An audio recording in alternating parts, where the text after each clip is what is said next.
Messieurs, mesdames, sans perdre beaucoup plus de temps, on va accueillir, s'il vous plaît, roulement de tambour. Brr, pom, pom, pom. Avec nous, monsieur Applenzer. Salut à Sa- toi. Salut Anthony. J'ai sûrement très mal prononcé ton pseudo. Mais on accepte tout ici, à Pleaser, à Plinzer, à PL, à Pli, on a tout. Incroyable. En tout cas, bienvenue à toi sur le live. Merci beaucoup pour prendre un petit peu de temps chez Cryptologique. Ça fait plaisir de te voir ici. C'est vrai que normalement, on te regarde différemment, hein. Tu es tout seul durant tes streams. Donc voilà. Mais en tout cas, on peut peut-être commencer avec une petite présentation. Je sais qu'il y a déjà plusieurs personnes qui te connaissent, mais peut-être pas encore tout le monde. Donc, est-ce que tu peux nous dire un petit peu plus de qui es-tu et qu'est-ce que tu fais dans le monde de la crypto-monnaie? Eh ben écoute, donc moi c'est Appleaser, on va dire ça comme ça, le pseudo officiel. Donc moi effectivement, je suis sur Twitch, comme tu l'as dit, c'est mon réseau principal, hein, c'est là où je passe mon temps à faire des lives globalement. Donc la journée, surtout l'après-midi maintenant de 14 à 19 globalement, même si je réajuste un petit peu au niveau des horaires de stream selon les semaines, mais globalement je stream l'après-midi. Et effectivement, moi je fais du contenu qui est exclusif donc au P2E, donc au Play to Earn, donc les fameux jeux où on joue pour essayer de gagner donc soit du token, soit des NFT, puisque les deux sont possibles à l'heure actuelle sur les Play to Earn. Donc voilà globalement un petit peu dans quoi je me suis spécialisé, bien que je venais du milieu crypto, on va dire l'écosystème bien plus général qui était hors Play to Earn à la base, en ayant testé un petit peu beaucoup de choses, en ayant fait un petit peu ses propres expériences et pour justement gagner en expérience aussi sur l'univers crypto de manière plus générale. Et aujourd'hui, plus spécialisé dans les pay to earn, parce que c'est ça que j'aime moi à la base, c'est les jeux vidéo. Donc j'ai, on va dire, associé les deux aujourd'hui. Voilà. Ouais, ça c'est complètement. Alors moi, je viens aussi justement un petit peu de ce milieu des jeux vidéo, puis c'est vrai que de pouvoir mélanger maintenant les deux, c'est juste complètement fou. Je pense que pour beaucoup de joueurs de jeux vidéo de l'époque, en tout cas, d'avoir une source de revenus avec, ça a été juste incroyable. Malheureusement, souvent, c'était plutôt une dépense qu'autre chose, sauf dépendant de certains jeux, on aurait peut-être pu faire autre chose aussi. Mais aujourd'hui, c'est vrai qu'on a une certaine opportunité avec les play to earn. Je pense qu'il y a pas mal de choses à quand même bien faire attention. Donc c'est là où tu peux aussi, je pense, en tout cas, conseiller ou montrer aux gens où est-ce qu'il faut faire attention, parce qu'il n'y a pas que du bien, hein, dans les play to earn. Il y a aussi des endroits où on peut, je suppose, en tout cas, déposer de l'argent et puis aussi, malheureusement, perdre notre argent. Donc, c'est pas toujours aussi simple que ça en a l'air. Ça serait beau sinon. Ce serait très beau, en effet. Et donc voilà. Et puis donc, du coup, ton background dans le monde de la crypto-monnaie, alors, donc voilà, tu viens aussi un petit peu du monde du gaming. Tu t'es intéressé à la crypto-monnaie depuis combien de temps maintenant, à peu près? Globalement, ça va faire 1 an et demi maintenant que je suis l'univers crypto, en tout cas que je m'y intéresse de manière poussée, à suivre beaucoup de choses, à apprendre beaucoup de choses sur la crypto. Donc c'est pas non plus, j'ai pas commencé il y a 10 ans, hein. Comme je te l'avais dit, je n'ai pas encore pris de café avec Satoshi Nakamoto malheureusement. Mais voilà, donc je m'y suis intéressé depuis globalement 1 an et demi maintenant, et c'est un sujet qui m'a passionné dès le début, parce que moi je suis quelqu'un qui a soif d'apprendre, j'aime toujours apprendre des nouvelles choses. Et donc voilà, donc j'ai démarré vraiment de rien avec comme seule formation, on va dire, autodidacte, quoi, avec tout ce que j'ai pu voir sur YouTube, sur les réseaux, sur les sites internet, me créer ma propre boîte à outils, on va dire, faire le tri parmi tout ce que l'on peut voir, parce que malheureusement, alors ce qui est bien, c'est qu'il y a beaucoup de choses à voir, mais malheureusement, il y a très peu de choses, en tout cas moi j'estime, qui sont qualitatives ou à minima objectives. Et c'est là où c'est le plus dur, je trouve, c'est pour un nouvel arrivant, peu importe qu'ils connaissent la crypto, qu'ils connaissent pas la crypto, dès qu'il va rentrer dans un petit univers, par exemple les play to earn, ou peu importe là où il va se diriger dans la crypto, il va falloir qu'il arrive à trouver quelqu'un qui va être objectif et qui va pas être là pour lui vendre du rêve ou lui vendre tout simplement les partenariats qu'il a derrière.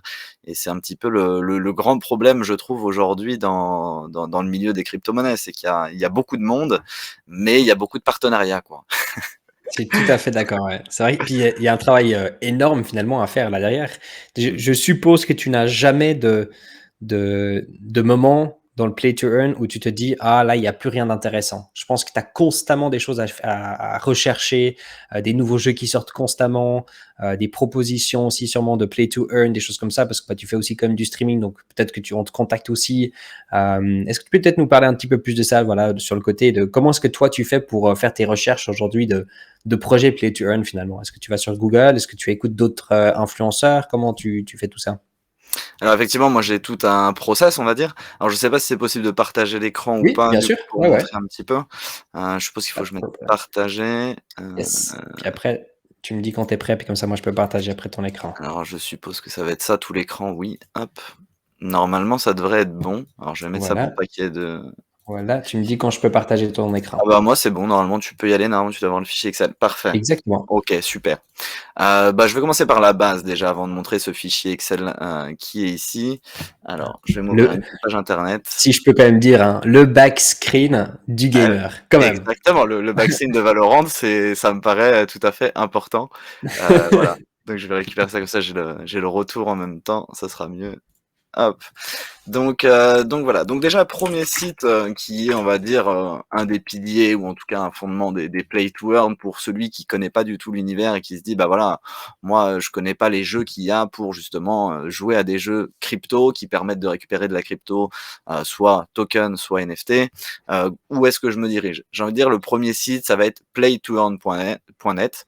Donc c'est OK. vraiment le site référence, on va dire basique, où on va retrouver énormément de jeux, voilà. Donc il y a tout un tas de jeux, alors je vais pas tous les parcourir bien évidemment, mais des jeux que l'on peut trier ici, soit par le genre, si on aime des jeux d'action, des jeux d'aventure, des battle royale et Ah cetera, ouais, des quand jeux de même. cartes. Voilà, on peut déjà trier, faire un tri pour aller cibler un petit peu ce que l'on aime, ce que l'on n'aime pas. Donc voilà, ça c'est le premier tri. Après, on peut trier par blockchain. Par exemple, si des gens estiment que Ethereum, les frais peuvent être trop élevés, etc. Bon bah du coup, on va pas choisir la blockchain Ethereum, on va aller peut-être sur Polygon ou autre, peu importe. On peut choisir sa blockchain. Après, au niveau des devices, il y en a qui vont être plus sensibles pour jouer sur des jeux PC, d'autres qui vont être plus sensibles pour jouer à des jeux mobiles, etc. Donc là, encore une fois, il y a un tri qui peut être fait. On a ici des statuts donc qui permettent de savoir si le jeu est déjà live, c'est-à-dire que le jeu est sorti, il est jouable, etc. Est-ce qu'on est rendu au stade de la pre-sales? Est-ce qu'on est dans une alpha? C'est-à-dire qu'on teste le jeu, mais il n'y a pas forcément encore le côté earn de token ou de NFT qui est mis en place, ou en développement tout simplement. C'est-à-dire que globalement, on a juste un site internet avec un white paper qui nous permet de comprendre quel est le projet, mais il n'y a rien de fait. En tout cas, il n'y a pas de waitlist de fait, il n'y a pas de pre-sale qui a été faite, etc. Et on est encore loin de la sortie du jeu. Donc voilà globalement un petit peu les tris qui sont possibles de faire sur ce site-là, et ça permet d'avoir une base de jeu et une base de recherche, on va dire, en quelque sorte. Ouais, ça, c'est vraiment excellent. Est-ce que tu peux nous dire typiquement pour des red flags, alors les red flags sur un projet, à partir de quand est-ce que toi tu considères typiquement un play to earn, un red flag? Est-ce qu'il y a certains points qui sont vraiment importants pour toi où tu te dis: «Ah là maintenant je commence à me méfier»? Alors oui, effectivement, il y a des red flags, je pense que comme n'importe qui, après les red flags, on va dire, c'est subjectif quand même, parce que du coup, c'est plus par rapport à notre expérience. Si on a, par exemple, testé un système économique d'un jeu, que ça n'a pas fonctionné, bah, on va avoir un point de vigilance en se disant: «Bah, ce système économique de jeu, bah, il a pas fonctionné, c'est peut-être le cas pour les autres, donc je vais pas m'y diriger». Ou telle blockchain, par exemple, va pas être très connue, il faut des wallets spécifiques, donc du coup, ça va attirer moins de monde parce que il y a des gens qui vont pas avoir l'envie d'aller créer un wallet spécifique pour aller sur telle ou telle blockchain. Voilà, il y a tout un tas de critères. Donc moi, des red flags entre guillemets que je partage, j'en ai pas vraiment parce que je pense que c'est vraiment subjectif. En tout cas, c'est mon avis. Mmh. Voilà. Et après, en plus de ça, on va avoir des red flags qui vont être complètement différents les uns des autres, puisque moi, typiquement, j'ai une stratégie d'investissement. Je pense que comme n'importe qui va investir de manière régulière dans l'univers crypto, peu importe. La spécification, on va dire, mais même dans les play to earn, il y a des stratégies d'investissement. Du coup, c'est des schémas qu'on reproduit, hein, tout bêtement. C'est des choses qui fonctionnent, en tout cas, ou que l'on estime qui va fonctionner. Et donc, pour ça, effectivement, j'ai une stratégie d'investissement qui va être telle ou telle blockchain, j'accepte ou alors je n'accepte pas. Tel modèle économique, bah, je vais le favoriser, donc je vais peut-être mettre un peu plus de pourcentage de capital d'investissement que sur un autre projet. Pareil au niveau du marketing, au niveau des Discord, des Twitter, est-ce que je suis sur une page Twitter qui a été achetée parce qu'il y a déjà 100 000 membres alors que le projet, la page, elle a été créée il y a 5 jours. Pareil sur Discord, je regarde les ratios entre le nombre de personnes hors ligne et le nombre de personnes connectées. Et globalement, des fois, on se retrouve avec des ratios qui sont juste hallucinants et on sait très bien que ce sont des bots qui sont sur le Discord. Donc voilà, il y a tout un tas de critères qui vont être plus ou moins subjectifs, mais qui font que ça va nous constituer une stratégie d'investissement qui, sur le long terme, en tout cas moi c'est ce que j'estime après 1 an et demi d'être sur le milieu là, mais en passant par d'autres milieux aussi, je j'estime qu'avoir une stratégie d'investissement, c'est la base de n'importe quoi en fait. Il faut avoir une stratégie, il faut s'y fier. Bien évidemment qu'elle peut être évolutive au fil du temps, au fil des actualités aussi et de son expérience qu'on va avoir. Mais avant d'investir son argent, je pense que c'est quand même intéressant de se définir, on va dire, des axes et de s'y tenir quoi. Mmh. Donc, Ouais, tout à donc fait. voilà.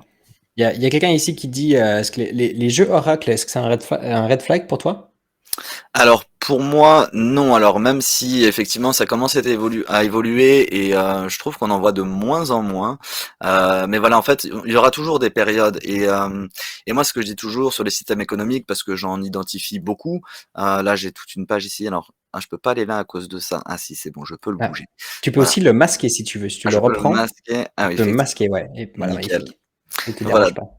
Donc moi, je note un petit peu tous les systèmes économiques. Donc là, il parle des oracles. Donc ce que j'appelle, il y a eu deux types d'oracles, hein. C'est pour ça que j'ai des oracles 2.0. C'est de base, en fait, les oracles, c'est un système économique dans lequel on allait gagner des récompenses qui étaient fixes. C'est-à-dire que suivant l'évolution du prix du token, on allait gagner plus ou moins de tokens pour faire cette même mission. Donc c'est-à-dire qu'on savait, s'il nous disait, vous allez gagner entre guillemets 10 dollars du token. Si le token vaut 1 dollar, ils vont vous donner 10 tokens. Si le token vaut 10 dollars, ils vont vous donner un token. Donc c'est ça, globalement, la base de l'oracle pour l'expliquer de manière assez simple. Et donc ce qui fait que si le jeu commence à mourir, c'est-à-dire que son prix ne fait que de baisser au token, bien évidemment qu'ils vont donner de plus en plus de récompenses, parce que du coup, si le token après il vaut 0,1 dollar, ils vont devoir me donner 100 tokens. Sauf que les tokens, ça ne se crée pas de manière illimitée. Il y a un white paper qui va définir donc une liquidity pool de reward. Ils vont dire, on va placer par exemple 50 millions de tokens qui sont à la destination des joueurs pour donner au niveau des récompenses. Donc, plus le prix va baisser, plus ils vont devoir donner des tokens aux joueurs, et donc plus cette pool de récompenses va se vider. Et s'il n'y a plus rien dedans, eh ben ils ne peuvent plus donner d'argent aux joueurs. Et donc s'ils donnent plus d'argent aux joueurs, forcément tout le monde s'en va, et de toute manière les gens ont perdu leur argent. Donc voilà globalement le système d'Oracle. Ça c'est le point, on va dire, négatif du système d'Oracle. Maintenant il y a aussi un point positif, c'est que lorsqu'on a des tokens qui au départ s'envolent, liés notamment au listing du token, souvent on peut avoir des énormes multiplicateurs comme n'importe quel crypto, n'importe quel projet NFT, on va avoir des multiplicateurs un petit peu dingues. Et ce qui fait que s'ils avaient estimé, eux, dire, bon, bah voilà, l'achat d'un personnage pour pouvoir jouer au jeu, c'est 10 tokens et on va lister notre token à 1 dollar, ça veut dire que globalement, le prix d'entrée sur ce jeu est égal à 10 dollars. Maintenant, si le token a fait un multiplicateur de 20 ou de 30, bah c'est 10 dollars multiplié par 20 ou 30 suite au listing qui a très bien marché. On se retrouve à avoir un champion qui coûte 200, 300 dollars. Mais du coup, il n'y a pas beaucoup de monde qui peut se permettre de mettre 200 ou 300 dollars juste pour jouer à un jeu vidéo et espérer du coup récupérer son argent. Donc du coup, le système d'Oracle lui dit, nous, peu importe encore une fois le prix du token, notre prix d'entrée du jeu, c'est 10 dollars. Que le token il soit 1 dollar ou il soit 10 000 dollars, on vous demandera juste 10 dollars, donc l'équivalent en token pour pouvoir entrer sur le jeu.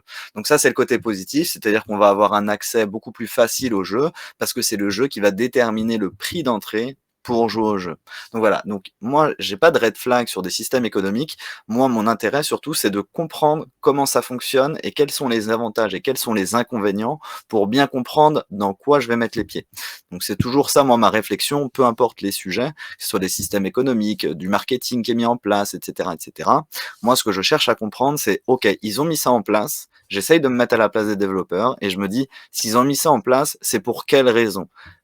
À qui ça va avantager, quels sont les avantages, quels sont les inconvénients. En tout cas, c'est toujours ma même méthode de réflexion que j'ai dès que j'apprends des choses nouvelles, quand je lis des projets ou quand on me parle de certains projets.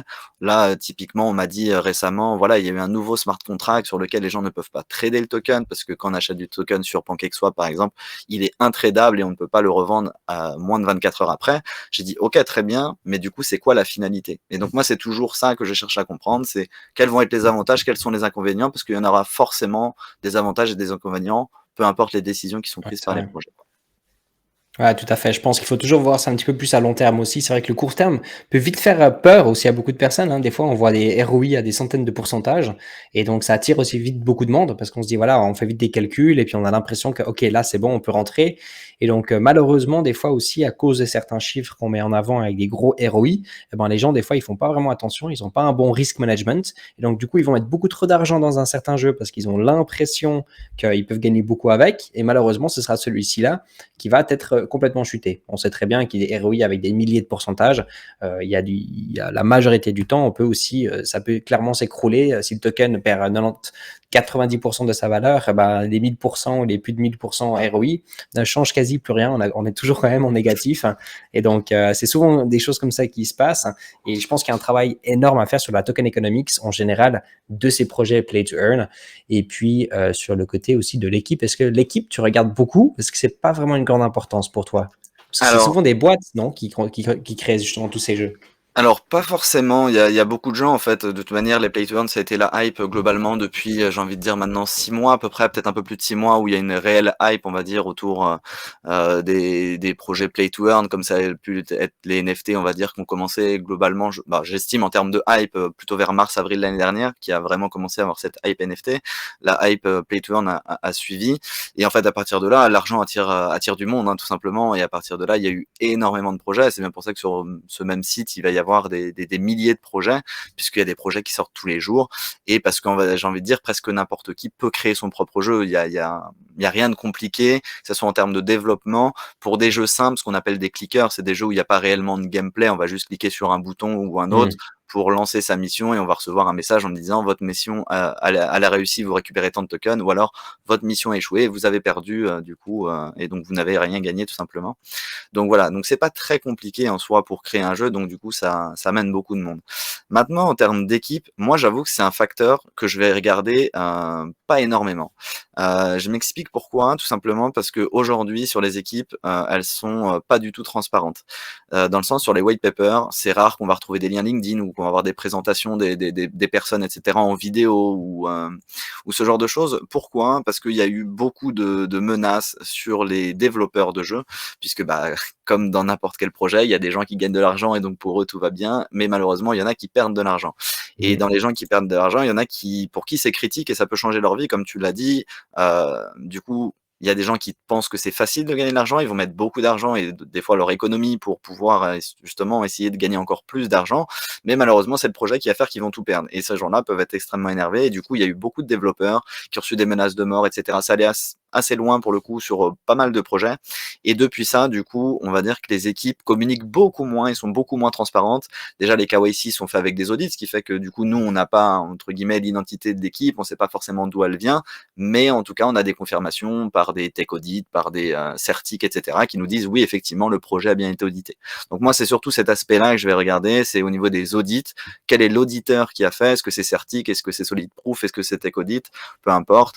Voilà, il y en a qui reviennent un petit peu souvent et après on va se créer, nous-mêmes, de toute manière, là encore une fois, ça va être subjectif, une fiabilité des auditeurs en se disant: «Ah bah lui, tel auditeur, je suis plutôt confiant quand c'est lui qui audite tel ou tel projet parce que les projets qui ont été audités par lui ont plutôt bien en tout cas, il n'y a pas eu de scam avéré et cetera». Donc voilà, donc c'est plus sur la partie audit que moi je vais vérifier sur l'audit du KYC et l'audit du smart contract qui est mis en place, plus que l'équipe en elle-même en fait, parce qu'aujourd'hui on a très peu d'informations, sauf pour les gros jeux comme des Illivium, des Star Atlas, où là on va savoir un peu plus ce qu'il y a derrière, parce qu'on est sur des gros éditeurs, on n'est pas du tout sur, le petit projet du coin entre guillemets qui essaie de se faire sa place, quoi.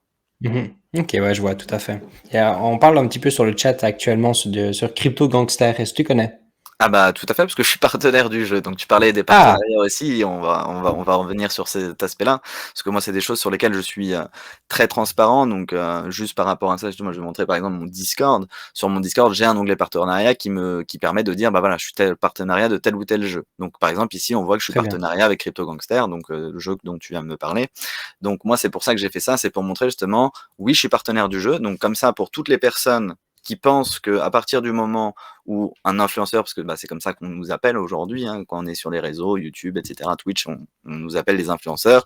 Du coup, s'il y en a qui estiment qu'à partir du moment où on est partenaire d'un jeu, alors on ne va pas être objectif, ça permet, moi, à ma commune, de leur dire: «Bah, voilà, moi je suis partenaire de ce jeu-là. Si tu penses que je ne vais pas être objectif du fait que je suis partenaire, dans ce cas-là, ne m'écoute pas sur ce jeu-là parce que tu sais que je suis partenaire». Donc Mmh. voilà, donc c'est pour ça que je suis transparent avec ça et donc je vais parler donc des 2 points, je vais revenir sur une question aussi que tu m'avais dit au niveau des partenariats.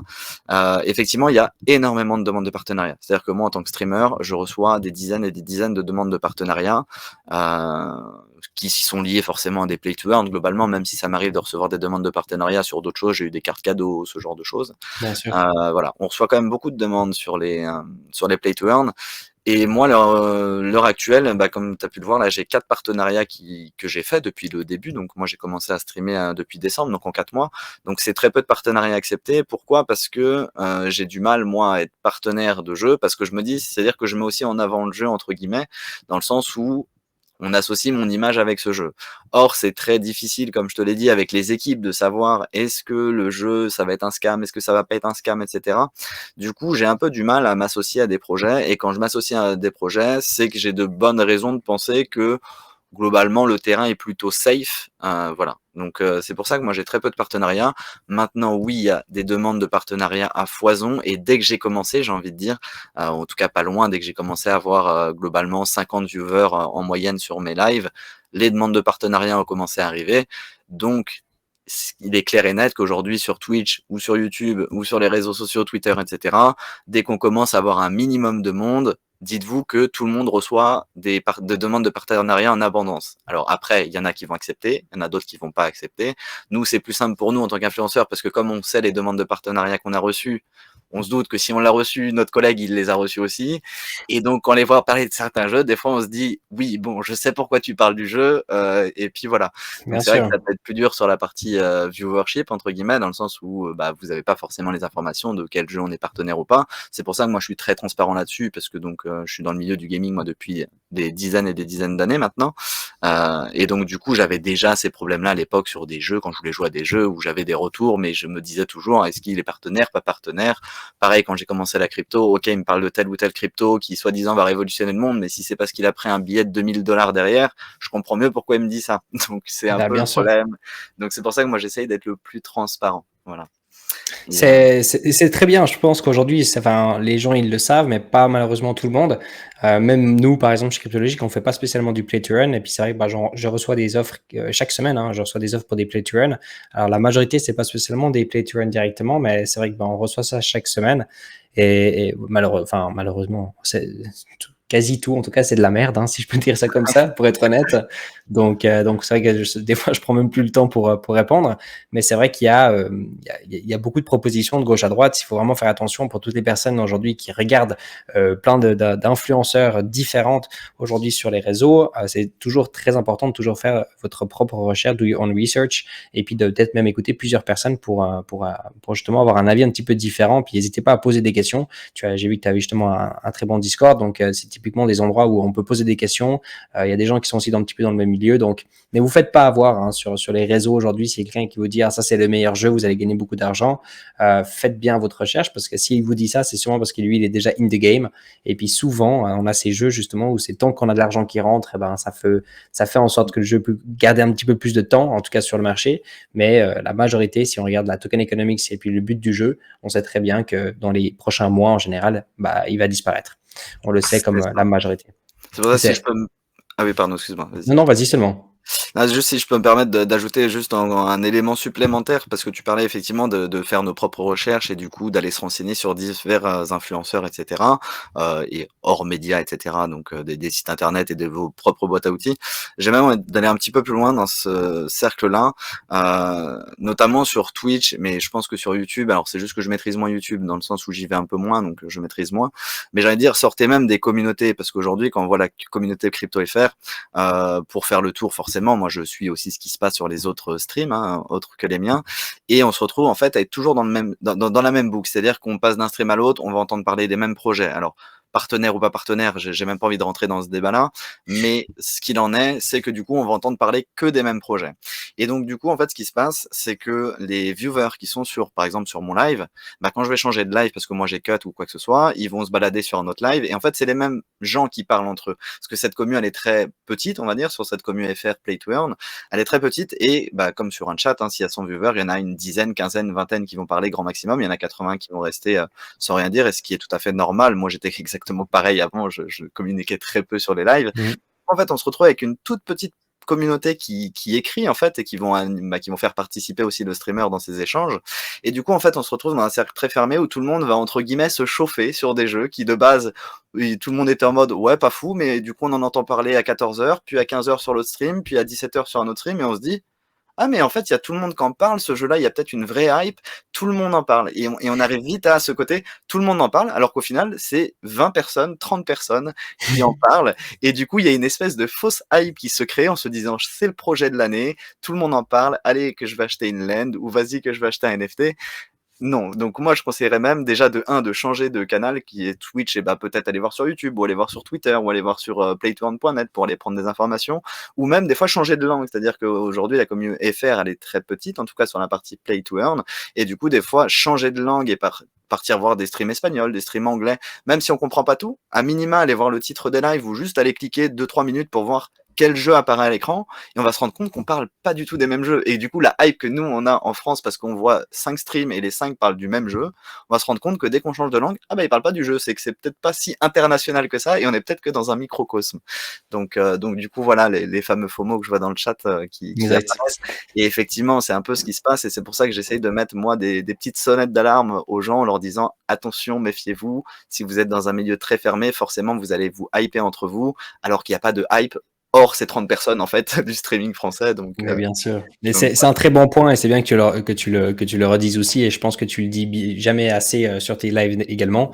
Mais voilà, il faut bien comprendre que du moment où on dépose de l'argent réel, que ce soit mettons $10, $100 ou $1000 ou peu importe, mais que ça a une certaine importance pour la personne, on va jamais dire du mal de ce projet. On a de l'argent dedans, c'est un investissement, donc psychologiquement, on va toujours le défendre, toujours. C'est pour le bien de son propre investissement et donc c'est mauvais, hein, c'est malheureusement de cette manière-là que quand on fait rentrer les gens même dans des Ponzi ou dans des scams, bah même quand ils ont leur argent puis ils peuvent plus le retirer leur argent, eh ben ils vont même toujours peut-être même parler de bien de ce projet, même si au fond d'eux ils sont au courant que c'est peut-être un scam, parce que ça peut peut-être protéger quand même finalement leur intérêt, comme on a vu avec BitConnect en 2017, c'était quelque chose d'assez hallucinant.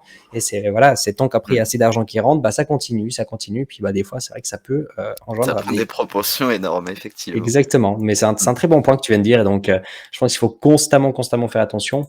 Aujourd'hui, alors moi je vois un avenir, pour être honnête, magnifique hein, dans le play to earn ou plutôt dans le play and earn. J'aime beaucoup le play and earn pour être Ouais. honnête. En tout cas, je préfère plus le terme, si je peux dire ça comme ça. On verra bien ce que ça va réellement donner. Mais en tout cas, quel est un petit peu ton point de vue sur l'avenir un tout petit peu de ce monde? Parce qu'aujourd'hui, alors c'est très nouveau hein, quand même, c'est jeune.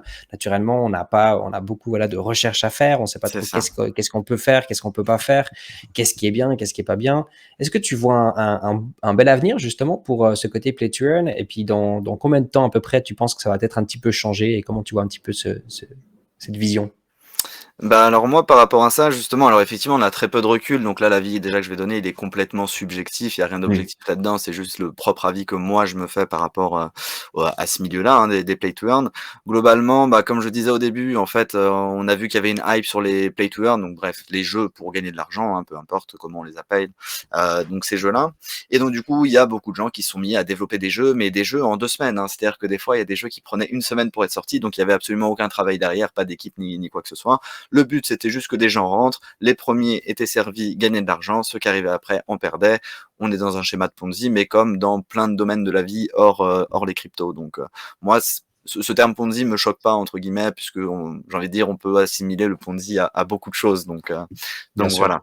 Mais globalement, voilà, on s'est retrouvé dans une phase où le but des développeurs c'était de sortir le jeu le plus tôt possible parce qu'il y avait une hype et peu importe ce qu'ils allaient sortir, que ça soit bien ou pas bien, il y allait avoir des investisseurs. S'il y a des investisseurs, ça va leur faire gagner de l'argent et globalement, ça s'arrêtait là. Maintenant, derrière ça, il y en a qui sont un peu plus sérieux, qui se sont dit bon bah ok très bien, on sait qu'il va y avoir cette période-là, mais nous ce qu'on veut c'est peut-être être plus là dans 1 an ou dans 2 ans ou dans 3 ans, mais par contre avec un vrai jeu. Et quand on dit un vrai jeu, c'est des jeux qui sont vraiment bien faits, avec des vraies équipes derrière, qui vont avoir des buts soit e-sportifs, soit sur plein d'autres aspects. Et on va avoir des jeux comme Illuvium, comme Star Atlas, etc., qui sont alors d'aujourd'hui pas encore sortis, mais qui devraient normalement voir le jour en 2022, ou même si c'est pas 2022, j'ai envie de dire peu importe. Ce qui est important de retenir, c'est qu'il y a des éditeurs qui sont beaucoup plus gros, avec des vraies équipes et des vrais moyens pour développer des vrais jeux. Donc, je suis pas là pour donner une échelle de temps, parce que du coup, ça sortira quand ça sortira. Tout ce que je sais, c'est que du coup, en voyant des articles passer, il y a beaucoup de gros développeurs qui se posent la question de est-ce qu'on s'y dirige, est-ce qu'on ne s'y dirige pas. Steam se disent est-ce que nous, en tant que plateforme de jeux vidéo, on accepte les jeux crypto. Epic Games qui se dit ah mais si Steam ils sont pas très chauds, est-ce que c'est pas à nous justement d'accepter les jeux vidéo parce qu'il y a une concurrence forcément entre Epic, Blizzard, Steam pour savoir qui va accueillir ou non. Steam s'est déjà mordu les doigts sur certaines choses par le passé, donc ils sont un peu plus réfractaires. Mais voilà, donc ça arrange Epic Games. Donc voilà, dans l'idée c'est de se dire ok il y a des gros des gros acteurs majeurs du milieu du gaming pur qui s'intéressent aujourd'hui à accepter ou non les jeux crypto. Donc je pense qu'effectivement à l'avenir, alors court terme, moyen terme, long terme, que ce soit dans 2 ans, dans 5 ans ou dans 10 ans, ça je ne sais pas, mais ce que je sais c'est que en tout cas moi je suis convaincu en tout cas qu'il y aura une transition effectivement et qu'il y aura énormément de jeux crypto qui seront mainstream. Et avec ce choix-là, mais je pense surtout qu'il faudra pas que les développeurs de jeux crypto, on va dire, imposent ce système-là. Je pense qu'il faudra, dans un premier temps, y aller tranquillement, c'est-à-dire de OK, vous jouez à votre jeu, vous n'êtes pas obligé de payer, il est complètement gratuit. Par exemple, tu joues à FIFA, bah, tu joues à FIFA de manière normale. Par contre, ceux qui sont intéressés pour la crypto, vous pouvez acheter vos NFT. Du coup, vous pouvez, du coup, avec vos NFT de FIFA 2022, bah, quand on passera à 2023, bah, vous pourrez ramener votre NFT sur 2023. Il y aura des systèmes de marketplace, un petit peu comme les skins aujourd'hui. J'ai envie de dire, aujourd'hui, les skins sont achetables et pourtant tout le monde ne joue pas avec des skins. Moi, le premier, d'ailleurs, je jouais quasiment toute ma vie sans skin, et pour autant, j'étais avec plein de gens à côté de moi qui avaient des skins et qui avaient mis de l'argent. Donc, je pense qu'il faut pas forcer les gens à devoir payer. Et je pense Ouais. que cette transition, elle sera faite quand il y aura des jeux qui seront bien pensés pour intégrer, on va dire, une partie blockchainisée avec peut-être des marketplaces, avec des systèmes d'échange, peu importe, et tout en n'imposant pas à celui qui est complètement hors crypto ou même qui est contre la crypto, parce qu'il y a des gens qui sont contre la blockchain, qui sont contre la crypto pour différentes raisons qui leur sont propres et libre à eux d'être contre la crypto. Et mais voilà, faut pas que ça impacte et faut pas que ça soit une obligation. Donc on l'a vu, c'était avec je sais plus quel studio avait proposé un jeu globalement qui allait être crypto, 100% crypto, et ils s'étaient fait déchirer par leur communauté en disant mais non, mais nous on est contre la crypto, en fait on n'a pas envie que vous développez. Alors je sais plus, c'est un très gros studio, j'ai juste plus le nom là en Ouais, tête. c'est fou ça. Ouais. Donc Mais ça m'étonne pas et je pense que c'est un très bon point, comme tu dis très bien. Enfin, moi, typiquement, c'est vrai que pourquoi, je ne sais pas exactement, mais c'est vrai que j'ai toujours bien kiffé d'acheter de temps en temps des skins sur des jeux à l'époque. Je connais des gens qui ont dépensé beaucoup et très beaucoup d'argent dans le monde du jeu pour des skins. Moi, où je vois bien justement aussi un tout petit peu l'écosystème de la blockchain par la suite, c'est que finalement, on puisse interagir entre jeux. Typiquement, bah voilà, quand on achète de l'or ou on achète des points ou peu importe dans un jeu, pour acheter des skins, mais finalement, bah, il nous reste des points ou bien il nous reste en effet des gems ou peu importe. Puis finalement, bah, on part de ce jeu et puis bah, ça reste traîné là-bas puis on peut plus rien faire avec. Ou on pourrait même revendre les skins pour un certain prix.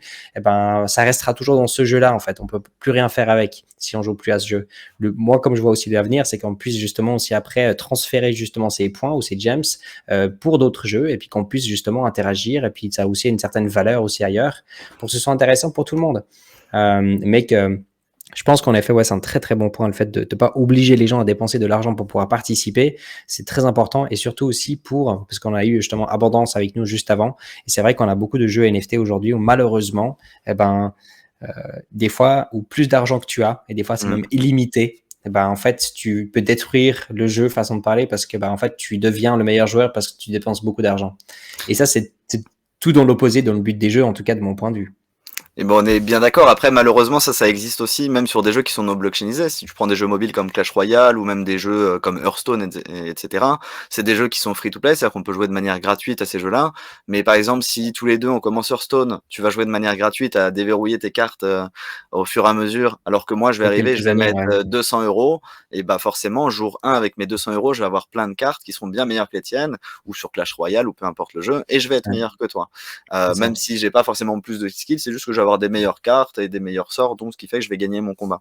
Donc ça existe déjà aussi, et c'est pour ça que moi j'aime bien faire le parallèle toujours avec des choses de la vraie vie ou avec ce qui existe déjà. C'est des choses qui existent déjà, donc forcément ça arrivera aussi dans le milieu crypto.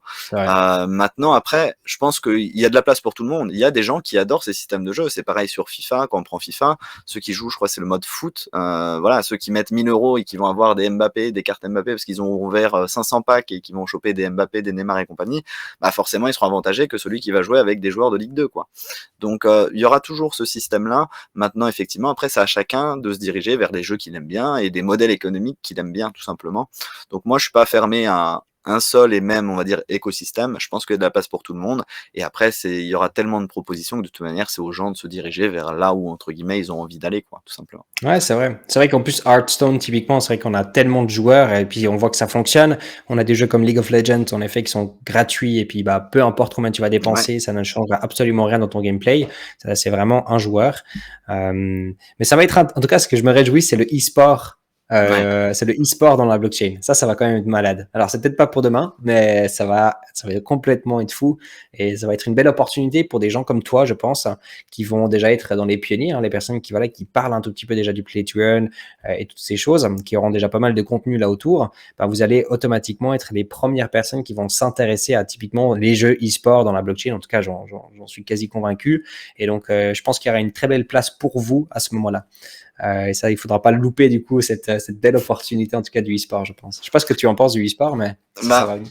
alors moi pour le coup, je viens du milieu sportif parce que, alors maintenant je suis plus tout jeune, hein, j'ai 30 ans, mais quand j'avais 16 ans, on va dire, j'ai commencé donc dans des structures, sur, Counter Strike, Global Offensive. Alors à l'époque c'était Counter Strike Source, mais maintenant c'est devenu Counter Strike Global Offensive et donc moi je jouais de manière sportive, c'est-à-dire je jouais en compétition dans des structures sur lesquelles, on n'était pas payé pour jouer nous à l'époque, mais on était complètement défrayés quand on faisait des LAN, donc des tournois partout à travers la France. On était défrayés, que ce soit pour les hôtels, pour les entrées, etc., la bouffe, etc., les transports. Donc moi j'ai joué dans ce milieu-là e-sport et après sur League of Legends, t'en parlais d'ailleurs. Donc voilà, donc Mm. c'est les deux jeux sur lesquels j'ai joué de manière e-sportive et de manière compétitive à plutôt bon niveau quand même. Quel Euh, niveau sur et League? sur League of Legends, bah, du coup, on était dans les top 10 FR globalement. Alors, c'était il y a Mhm. 5 ans. Donc voilà, il y avait des compétitions qui, à travers toutes les LAN, il y avait un système de classement, en gros, Donc, hors du classement du jeu, hein, avec le système de ranking. donc Donc, tu es un challenger. à l'époque, oui. À l'époque, ouais, pardon. Maintenant, autant te dire qu'il y a plein de nouveaux champions qui sont sortis. J'ai arrêté de jouer totalement, donc Ouais, je fais une exact. partie tous les 6 mois, donc mon niveau est catastrophique. Mais mais fut un temps, je jouais pas trop mal effectivement à League of Legends. Donc voilà. Mais moi, je pense par rapport à l'e-sport, je pense que c'est pas un jeu qui sera vraiment e-sportif, c'est pas un développeur de jeu qui va arriver en disant notre jeu il est blockchainisé et il sera e-sport. Non, ça sera le jeu parce qu'il est massivement joué. Du coup, il y aura beaucoup de gens dessus. Du coup, si des gens organisent des événements, il y aura du monde qui va se déplacer et c'est comme ça que ça devient un jeu e-sportif.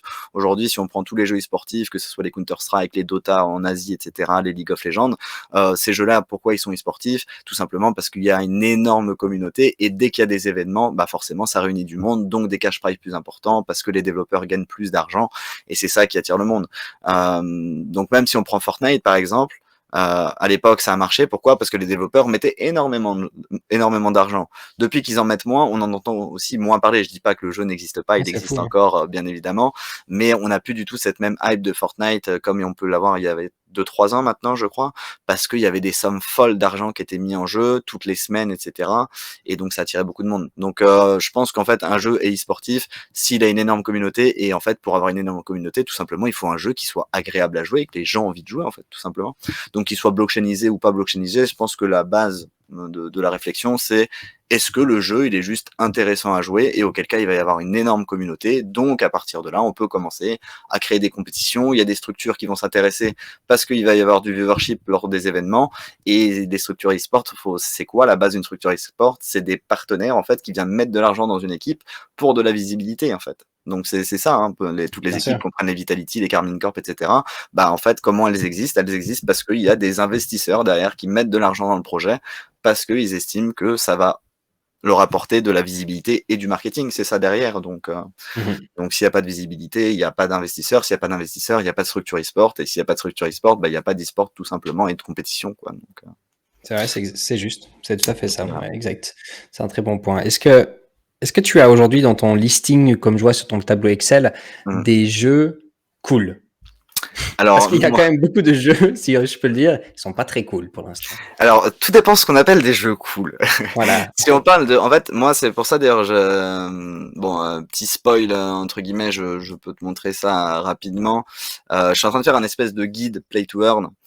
Donc, c'est-à-dire quand je dis guide Play to Earn, parce qu'en fait, je sais pas le nom que je dois lui mettre à ce document. Je ne sais pas si c'est vraiment un guide, pas un guide. Je n'arrive pas à déterminer encore ce que c'est. Mais globalement, c'est quoi? C'est un fichier où j'ai à peu près, voilà, une 70aine de slides que je suis en train de construire à l'heure actuelle et qui permettent en fait de définir un petit peu qu'est-ce que le play to earn et apporter justement tous les éléments pour des gens qui sont pas forcément issus de la crypto ou qui sont issus de la crypto et qui veulent découvrir les play to earn. Donc c'est-à-dire je reprends vraiment par la base, expliquer des termes, tu vois, on parlait tout à l'heure de free to play, c'est jouer de manière manière gratuite à un jeu. Free to earn, c'est jouer de manière gratuite et obtenir des NFT ou des tokens. Donc vraiment, je Mmh. reprends vraiment la base et je réexplique absolument tout.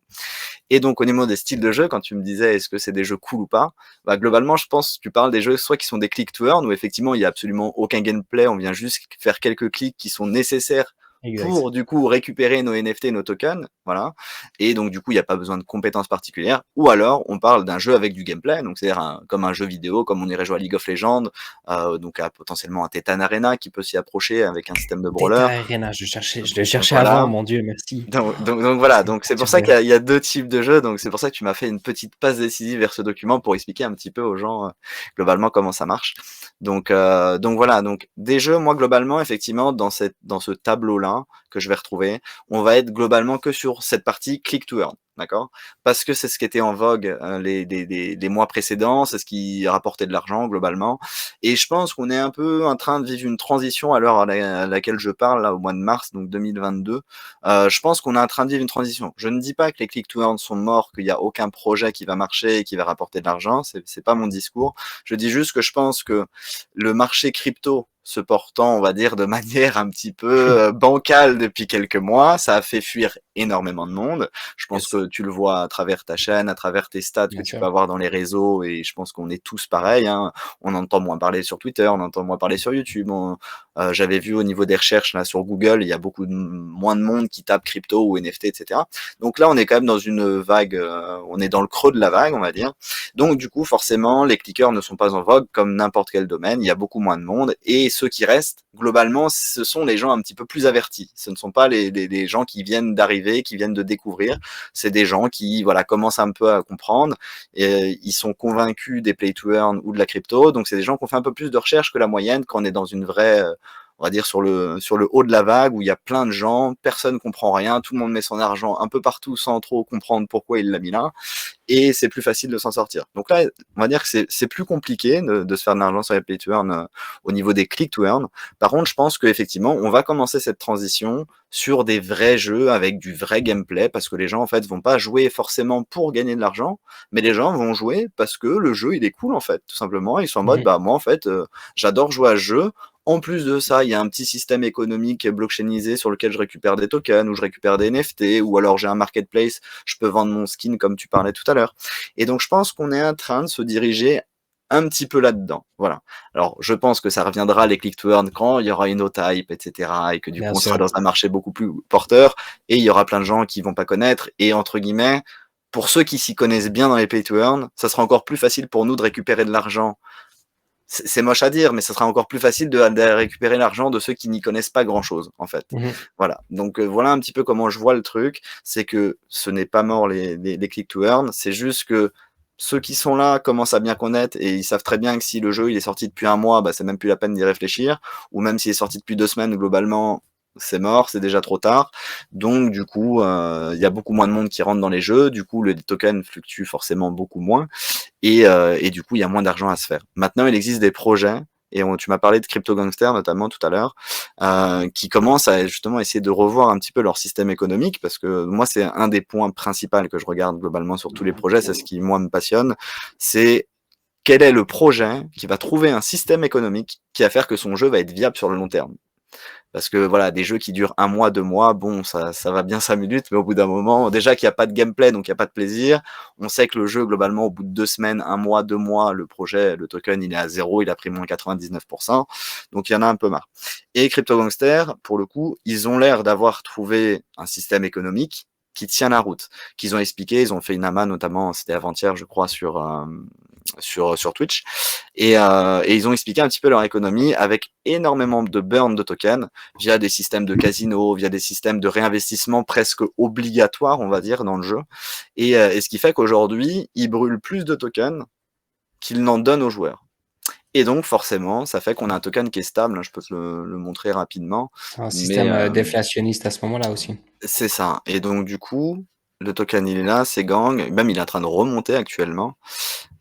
légèrement. Alors là, attention, hein, je suis en courbe en 1 heure, hein. Donc si j'aplatis, parce que donc ça c'est le listing, hein, tu connais les listings, hein, Bah, bien sûr. c'est magnifique. Ici on a le prix du listing, hein, que j'ai ici à 0,075, hein. Donc moi j'en avais bénéficié même moins cher parce que j'étais en pre-sale, parce que j'étais whitelisté, donc je l'avais eu à 0,065 moi à l'époque. Donc voilà, donc là si je prends ma petite réglette, globalement on est stacké en termes de prix depuis maintenant 17 jours. C'est-à-dire depuis 17 jours globalement c'est un stablecoin. Et Voilà. on a enlevé toute la partie whitelist, parce que donc dans cette whitelist-là, il y avait 10 millions de tokens qui avaient été achetés par les gens. Il y a la moitié, donc 5 millions de tokens qui avaient été investis dans le jeu pour acheter des NFT. Et il y a 5 millions de tokens qui étaient gardés par les whitelisters pour globalement le revendre et faire du DCA dessus. Et là, il reste quasiment plus rien de cette partie-là, de cette partie de listing. Il reste plus que 9%. Donc ça représente à peu près 1 million de tokens, parce que du coup, sur les 5 millions, en fait, c'est 20% des 5 millions restants, hein. C'est 10% du global des 10 millions, mais ça représente 20% de 5 millions. Et il reste plus que 9%. Donc c'est-à-dire qu'ils ont déjà réussi à absorber toutes les ventes de ceux qui ne voulaient pas jouer au jeu, qui voulaient juste trader du token en fait via des achats sur la whitelist et pre-sale qui étaient moins chers que le listing. Ils ont réussi à tout absorber, donc c'est pour ça qu'on est sur un espèce de stablecoin, et c'est en train de commencer à remonter parce qu'ils arrivent à brûler plus de tokens dans leur jeu que ce qu'ils en donnent aux joueurs. Et donc ça c'est plutôt intéressant, et c'est la première fois qu'on est sur un projet, en tout cas moi c'est que je connais, alors je peux me tromper, peut-être qu'il existe d'autres projets comme ça, mais en tout cas j'en ai pas connaissance, et sinon ça existerait encore, hein, si c'était le cas, qui arrive à absorber tout ça et qui arrive à donner moins d'argent que ce que eux brûlent, et donc du coup ce qui fait qu'on va avoir un token là qui va augmenter. Alors jusqu'où il va augmenter, je n'en sais rien, mais en tout cas ils sont pas dépendants des nouveaux joueurs en fait, et c'est ça qui est intéressant. Donc voilà. Ouais, Donc c'est c'est un super système intéressant. un Je petit pense peu que particulier. c'est typiquement les systèmes sur lesquels il faut vraiment bien faire attention et bien étudier justement sur des projets play to earn, je pense, parce que voilà, il y a tellement de choses à regarder. Moi, j'ai un business plan qui est prêt encore, que j'avais fait en 2017. C'était pour un play to earn à l'époque. Donc ça n'existait pas réellement encore, hein. Il n'y avait pas du tout de hype ou quoi que ce soit. Il y avait cette application qui s'appelait Candy Crush, qui était extrêmement Ouais. connue. Et puis nous, alors en plus l'application existe, hein, il y avait déjà plus de 50 000 utilisateurs. L'application s'appelle Space Cantina, je ne sais pas si tu connais. Et Non, ça me le parle but pas. de ce jeu, c'était à peu près la même chose, donc une application un petit peu comme Candy Crush, sauf que c'était dans l'espace avec plein de niveaux, ça allait extrêmement loin. Euh, c'est déjà un business qui tournait, sauf qu'il n'y avait pas beaucoup vraiment de rentrée en fait d'argent. Il y avait Ouais. seulement beaucoup d'utilisateurs. Et puis donc du coup, on avait créé un business model justement avec un système déflationniste à l'époque pour justement réussir à faire en sorte que les gens qui vont jouer à ce jeu, bah, au plus qu'ils jouent, bah, au plus d'opportunités ils ont pour pouvoir toucher des tokens. Mais une fois que les tokens après ils sont réutilisés dans le système, après en effet il y avait un système de burn. Et c'était un token 100% communauté aussi. Et donc, on avait fini notre business model et tout. On n'a jamais réussi d'avoir d'investissement ou quoi que ce soit non plus sur ce jeu-là. Le jeu existe toujours aujourd'hui, il tourne toujours, mais il n'y a jamais eu de blockchain lié à ce jeu-là, malheureusement. D'accord. Mais je trouvais ça super intéressant parce que je pense qu'aujourd'hui, il y a encore beaucoup de ces sortes de jeux, d'applications sur lesquels on peut avoir un token economics aujourd'hui qui peut faire en sorte que la valeur, en tout cas sur le long terme, alors tout ce qui se passe sur du court terme, hein, tout ce qui est dans une année, 2 ans, pour moi, c'est du court terme. Moi, je parle vraiment des jeux qui peuvent garder sur 5-10 ans, en effet, une certaine valorisation sur leur projet, ou en tout cas sur le token, tant qu'il y a des utilisateurs. Pas tant qu'il y a de l'argent qui rentre, mais plutôt tant qu'il y a des utilisateurs. Parce que les Alors utilisateurs, ça vaut de l'argent. ouais, alors pour ça, au niveau de la valorisation, je pense qu'en termes de système économique, parce que du coup c'est toujours lié, hein, forcément les 2 sont liés. Je pense qu'aujourd'hui, un jeu qui veut se développer et qui veut être là dans 15 ans entre guillemets, pour moi, il va être obligé de dissocier ces 2 tokens. C'est-à-dire qu'il y aura un token qui sera à l'intérieur du jeu, qui va permettre des actions, pour acheter des champions, pour échanger sur le marketplace, et cetera. Et il y aura forcément un autre token qui va être lié du coup à la valorisation de la société en quelque sorte, ou au nom du jeu. Et pour moi, je pense qu'en tout cas, mais là encore une fois c'est subjectif, ce n'est que mon avis. Je pense que une entreprise qui veut être là sur le très long terme, qui veut être là dans 15 ans ou 20 ans ou dans 10 ans parce qu'il veut faire un jeu e-sport et sur le long terme, pour moi, il va être obligé un petit peu de dissocier ces 2 tokens, parce qu'il connaîtra pas forcément au départ quel est le nombre de personnes qui va venir jouer, son token, comment il va être utilisé, etc. Et donc pour moi, il a tout intérêt à dissocier en fait ces 2 tokens. Il en fait un token de gouvernance dans lequel c'est Ce token-là, globalement, il existe pourquoi? Pour prendre des décisions à l'intérieur de la société, donc ce qui est un token de gouvernance, hein, comme on peut retrouver sur des projets NFT, etc. Et donc là, il y a un token qui est lié globalement à ça et qui peut être aussi utilisé des fois pour rentrer dans le jeu, qui est un peu le premier token qu'on doit acheter pour pouvoir rentrer dans le jeu. Et une fois qu'on est dans le jeu, on a un convertisseur ou un autre token, peu importe, qui vient du coup, lui, absorber les frais du jeu, les déplacements dans le jeu, etc. etc. Donc je pense que pour moi, des sociétés, comme tu le dis, qui veulent se valoriser, en tout cas, avec un token, pour moi, ils vont être un petit peu obligés de le dissocier pour faire la différence entre ça, c'est le token de notre jeu qu'on va retrouver pour utiliser notre jeu, et ça, c'est le token de valorisation de notre entreprise et de l'équipe, etc., et du token de gouvernance. Donc pour moi, c'est deux choses qui doivent distinguer, en tout cas, ce n'est que mon avis, mais pour moi, ils doivent pas mélanger les deux, quoi. S'ils veulent vraiment être là sur le long terme et Ouais, avoir c'est une vraie possible. valorisation, quoi. C'est possible, tout à fait. C'est vrai que de toute façon, avec tout le côté de la gouvernance, alors on sait très bien aujourd'hui que les token holders dans une gouvernance n'ont pas réellement beaucoup de mots à dire, hein, malheureusement encore aujourd'hui. Oui. On a l'impression parce qu'on participe dans les votes, mais malheureusement, bah, c'est toujours l'équipe qui choisit à la fin du compte. Et Mmh. quand on n'a pas assez de votes, bah, on demande du coup à des whales ou les VCs et les gros investisseurs derrière d'aller vite voter parce que du coup, on n'a pas assez de votes pour pouvoir changer la vie, en effet. Donc ça, c'est comme ça que ça se passe malheureusement sur 99% des projets. Mais par contre, sur le long terme, moi, je crois énormément dans ces DAO. Et puis, je pense qu'il y a des très belles structures à mettre en place. Et je pense que ouais, c'est tout à fait juste. Ouais, je suis assez d'accord en tout cas sur ce que tu viens de dire, vraiment. Donc Il y voilà, a après ce sera des choses, qui devront après c'est entre guillemets, c'est pas à nous de trouver, c'est à eux de mettre en place et de aussi. faire leurs preuves. Mais je en fait, il y a une possibilité tellement, «infinie» entre guillemets de systèmes économiques qui peuvent être créés. Le tout, c'est d'attendre de trouver celle qui sera une recette miracle. Voilà, donc à voir. Là, moi, je suis très près forcément Crypto Gangster de un parce que je suis partenaire, de 2 parce que je suis joueur et investisseur du projet. Et en tout cas, bah, ravi de voir que ce jeu-là est sorti donc le 18 février, si je dis pas de bêtises, mais je suis quasiment sûr de moi. On est le 16 mars, ça fait un mois. Le token, il est entre guillemets stable, hein, comme on a pu le voir à travers la courbe. Et à l'heure d'aujourd'hui, on va dire dans les play to earn, un jeu qui au bout d'un mois est toujours sur un prix de son listing, et bah c'est quand même assez rare. Voilà. Donc Mhm. c'est pour ça que voilà, j'ai vu que ça en parlait dans le chat, etc. Donc c'est pour ça que je suis un peu revenu dessus, mais voilà. Ouais, après, je peux te donner deux, trois petits noms aussi de certains jeux. Alors, pas spécialement que je participe en tant que joueur, mais plutôt que j'ai été en tant qu'investisseur sur du private sale, qui sont très intéressants, qui existent depuis maintenant un petit moment, puis qui sont toujours en dessus de leur listing price. Tu pourras peut-être me donner ton avis aussi. Mais il y a deux, trois petites questions ici aussi sur le chat. Des impressions sur Illuvium? Illuvium Ouais, ou de gros projets en cours. ouais. Concernant Illuvium, globalement, c'est un projet que beaucoup de gens entendent parce que déjà, il y a eu pas mal de marketing de fait. Et aussi parce qu'ils ont fait une vidéo trailer qui est juste folle. Alors que moi personnellement, je suis tombé amoureux de cette vidéo trailer parce que j'aime totalement la DA qu'il y a dessus, j'aime la bande son, enfin bref, j'aime tout dans cette bande annonce trailer qu'ils ont sorti. Le projet est pour 2022. Normalement, il était pour même Q1 2022, donc il y a déjà du retard entre guillemets. Même s'ils ont annoncé une phase d'inscription à la bêta, donc moi je me suis inscrit pour essayer de participer à cette bêta. Est-ce que je serai sélectionné ou non? Je n'en sais absolument rien. De toute manière, cette bêta ne pourra pas être partagée, donc on ne pourra pas la rendre. Alors je sais pas si je t'ai perdu, mais j'ai plus ta caméra. Je sais pas si et je ne t'entends plus. Je sais pas si c'est chez moi le problème. Je sais pas si le chat peut répondre. Est-ce qu'on me voit moi? Est-ce qu'on me voit plus? Ça fonctionne. Ah,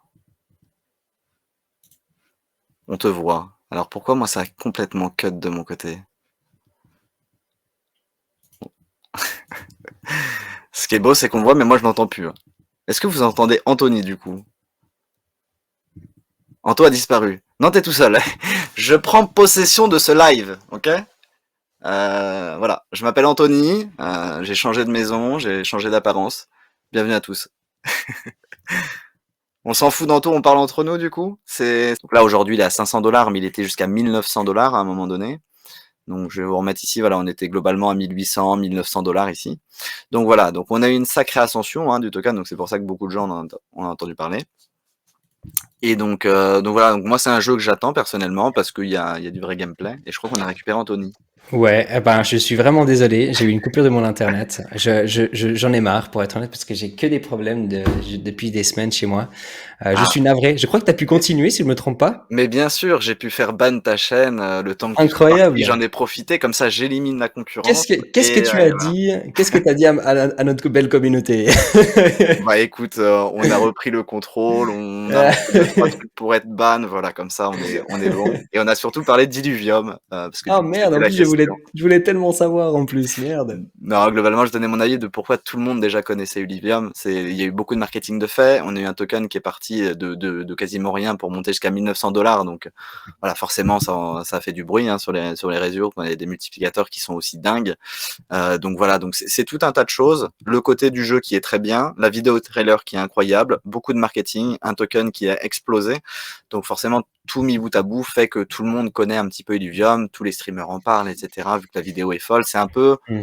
un des Ah, référentiels pour dire aujourd'hui on est dans un monde de clickers qui est pas forcément cool en termes de gameplay, on est plus là pour l'argent, mais demain il existe des jeux qui vont être incroyables, hashtag Illuvium. Voilà globalement un petit peu ce que tous les influenceurs utilisent, et moi le premier d'ailleurs, pour dire, bah, pour montrer un petit peu ce qu'il y a et ce qu'il va y avoir, quoi. Donc c'est un peu pour ça que les gens connaissent Illuvium et voilà. ok, super. Ouais, je suis navré pour les petits problèmes techniques Il y qu'on a vient aucun souci. d'avoir. Du coup, c'est horrible. J'ai recommandé un ordinateur. Il y a des délais dessus. C'est juste n'importe quoi. C'est la première fois en plus que je commande un ordinateur. Normalement, je l'ai construit. Et puis, c'est la première fois, c'est la dernière fois que je vais me faire plaisir à commander un ordinateur. Mon Je Dieu. comprends, je comprends. Mais après, Ouais. c'est les aléas du direct, comme on dit. C'est pour ça qu'on est sur Twitch. Ah bah C'est pour exactement. avoir ce C'est genre de clair. moment. Ouais, mais on a beaucoup de personnes qui sont là juste pour ça parce qu'ils savent qu'on a toujours des problèmes. Donc moi, j'ai juste plus le retour, donc je sais pas ce qu'on voit sur l'écran ou pas. C'est juste ça que Alors, moi j'ai pu. Mais sinon, à part ça. on voit de nouveau ton Ah bah écran en si, tout c'est bon, cas. c'est bon, c'est Ouais, bon, c'est on bon. voit toujours ton écran et on a vu aussi quand tu montrais un petit peu le chat de Yves Super. William. Nickel. Ok, super intéressant en tout cas ton avis là-dessus. Je pense que ouais, c'est top. Il y avait aussi une personne qui avait posé la question en rapport avec CryptoBomb ou Bombe Bombe Crypto crypto. aujourd'hui. Ouais, Ouais, qu'on tout voit à fait. partout. Qu'est-ce que Alors, tu en penses un petit peu de ça? Alors, bombe crypto. Déjà, prenons la courbe, hein, parce que ça va être un des indicateurs importants de bombe crypto, que beaucoup de gens ont tendance à oublier, puisque les gens aiment bien, tu sais, se mettre en 1 minute sur une courbe. Donc voilà, les gens se mettent en 1 minute et se disent, mais ce token est incroyable en fait, ce token, to the moon. On reprend les termes, on se dit, mais c'est fou, jusqu'où va-t-il s'arrêter? Bon, maintenant, on prend du recul, on a de l'expérience dans les cryptos, etc. On se dit, tiens, on va passer aller en 12 heures, allez. Revenons à 12 heures. Bon, là, on a toute la courbe. Et là, on se dit, bon, on voit rien pour l'instant, c'est génial. Hop. Et donc, je sens que je vais devoir me mettre en logarithmique, ça va être chiant sinon. Et Ouais, j'aime pas être en logarithmique. Attends. On va essayer de faire ça bien quand même. Hop. Voilà. magnifique. On va faire quelque chose comme ça. Et là, on se dit, ah, mais en fait, ça va pas to the moon comme on l'avait au début. Donc, on enlève la partie listing, tout ça, on s'en fout un petit peu hein, de cette partie-là, entre guillemets. Ouais, c'est complètement fou Et d'ailleurs. voilà. Et donc du coup, ici effectivement, c'était plutôt pas mal. Globalement, on était entre x8, x10 à peu près. Et ça, pendant 41 jours. Donc c'est-à-dire pendant un mois, un peu plus d'un mois. Donc ce qui est déjà long hein, pour un play to earn, parce que souvent on parle de quelques semaines, voire quelques jours, voire quelques heures des fois. Donc déjà, c'était plutôt fou cette ascension pendant 41 jours. Et maintenant, en fait, ce qui se passe, c'est que globalement, eh ben, si je prends la courbe depuis la descente, eh bien on est ici. C'est-à-dire qu'on est sur un token qui est à moins 97%. Et donc là, on se dit, c'est quand même pas pareil. Et pourtant, tout le monde continue de parler de bombe crypto. Pourquoi tout le monde continue de parler de bombe crypto? Première chose, le marketplace, donc c'est-à-dire le fait, pour jouer à bombe crypto, il fallait donc acheter ce qu'on appelait des bombeurs, hein, donc des héros, hein, des champions, des NFT en l'occurrence, pour jouer à bombe crypto. Ces NFT étaient littéralement invendables, donc c'est-à-dire que celui qui avait acheté un compte bombe crypto pour jouer, il était encore obligé d'avoir ses comptes, ses personnages. Donc il pouvait pas totalement partir du jeu. Donc c'est-à-dire n'importe qui avait joué à bon crypto était forcément joueur du jeu. Et globalement, ils ont mis le marketplace. Alors, je ne saurais pas le dire précisément, j'ai plus la date exacte, mais dans cette partie-là. Donc c'est assez récent en fait que le marketplace il y est. Ça doit faire peut-être 2 semaines, quelque chose comme ça, où des gens ont pu se dire bon bah je m'en vais de bombe crypto parce que bah voilà j'ai vendu mes personnages et donc je ne peux plus jouer à bombe crypto. Donc globalement déjà, ce qu'il faut se dire c'est que bah, tous ceux qui étaient ici bah, ils allaient pas vendre leur perso. Je veux dire ici, par rapport à ce qu'ils gagnaient, je veux dire c'était ridicule. Ils ont tous ROI déjà, donc ils sont tous en positif. Ils avaient globalement quasiment aucun intérêt à vendre leur personnage dans le marketplace en se disant si jamais ça remonte, et bah du coup de toute façon j'ai déjà investi, j'ai déjà remboursé. Voilà. Donc globalement ça concernait que très peu de personnes, ceux qui étaient plutôt dans cette deuxième partie de courbe, qui pouvaient se dire bah je vais vendre sur mon marketplace, ça va me récupérer peut-être mon investissement en vendant. Donc déjà ça concernait très peu de personnes. Donc ce qu'il faut savoir c'est que sur le jeu, je ne vais pas donner de pourcentage parce que j'ai pas de chiffres, mais la grande majorité des joueurs de Bomb Crypto sont des gens qui ont une équipe de bombeurs sur lesquels ils ont déjà récupéré leur investissement et qui ne vendront jamais. Donc ils vont forcément, comme tu le disais, à partir du moment où tu as un pied dans un jeu, c'est plus facile de dire bah ouais, pourquoi pas, viens sur ce jeu, moi j'ai récupéré de l'argent, que de dire ce projet c'est de la merde, n'investis pas, le token c'est pris moins 97% globalement. Donc déjà, il faut avoir ça en tête. Deuxièmement, il y a eu énormément d'influenceurs, et là je parle de gros influenceurs, qui étaient même pas forcément issus du monde de la crypto, qui ont parlé de ce jeu. Donc qui a fait venir beaucoup de monde. Malade. Malheureusement, si je te trace quand est-ce que les gens ont parlé de ça, notamment sur les réseaux sociaux comme Twitter ou d'autres réseaux sociaux, les gros influenceurs en ont parlé à cette période-là. Ouais, comme Et donc d'habitude. ça fait mal. Voilà, parce que comme j'ai pris ma calculette, on a pu, ma petite réglette, pardon, on a vu qu'on était sur du moins 95% et ça pique. Donc voilà, donc moi mon avis sur Bomb Crypto, c'est un jeu qui a marché, c'est un jeu qui a duré quasiment 2 mois, et donc ce qui est déjà énorme, même un peu plus de 2 mois en réalité. Et ils sont en train de faire des mises à jour, essayer de faire des choses, mais globalement, moi c'est ce que je dis toujours sur mes streams, quand un projet marche, les développeurs ils vont pas commencer à faire des modifications de leur jeu. Tant que ça marche, on touche rien, on lève les mains, il y a des nouveaux joueurs, le jeu il fonctionne, les gens en parlent tout seuls sur les réseaux, tout fonctionne, on reste dans notre canapé, on regarde la courbe et on attend que ça redescende. Une fois que ça redescend, on dit bon bah en même temps c'est normal, ça fait 2 mois que notre jeu est là, forcément, à un moment donné, il faut que ça redescende quand même. Hein. Donc bon, pas trop d'inquiétude. Ah là, on arrive à moins 50% du token par rapport à son ATH. Bon, les gens vont commencer à paniquer et à paniquer. Bon, est-ce qu'il faudrait peut-être qu'on commence à s'activer, à réfléchir à des choses? Et puis là, ils commencent à réfléchir à des choses, et le temps qu'ils arrivent à mettre quelque chose en place, le token est déjà à moins 80, moins 90%. Donc globalement, moi ce que je dis toujours, quand on voit des modifications, donc des mises à jour du scholarship, plein de choses, dès qu'on voit des mises à jour sur un jeu, c'est que globalement le jeu est déjà mort. Et je crois qu'on a reperdu Anthony. Et donc du coup, sa connexion, on lui dit au revoir la connexion, il reviendra. Je sais pas si on voit, si on peut C'est le... malade. Ah si, on a plus mon écran. Ah Ouais, si, il est je suis revenu. de nouveau là. Je t'ai entendu jusqu'à la fin, je t'ai même Nickel. entendu dire, je vois qu'on a perdu Anthony. Ah, J'ai vraiment tout ah entendu bah en fait. c'est beau. Je pensais que j'étais encore là, et puis au moment que tu as dit ça, bah, ça a crash. C'est complètement fou. Tu vois, Des petites micro-coupures qui font du bien, quoi. ouais, je sens que mon ordi va exploser à n'importe quel moment.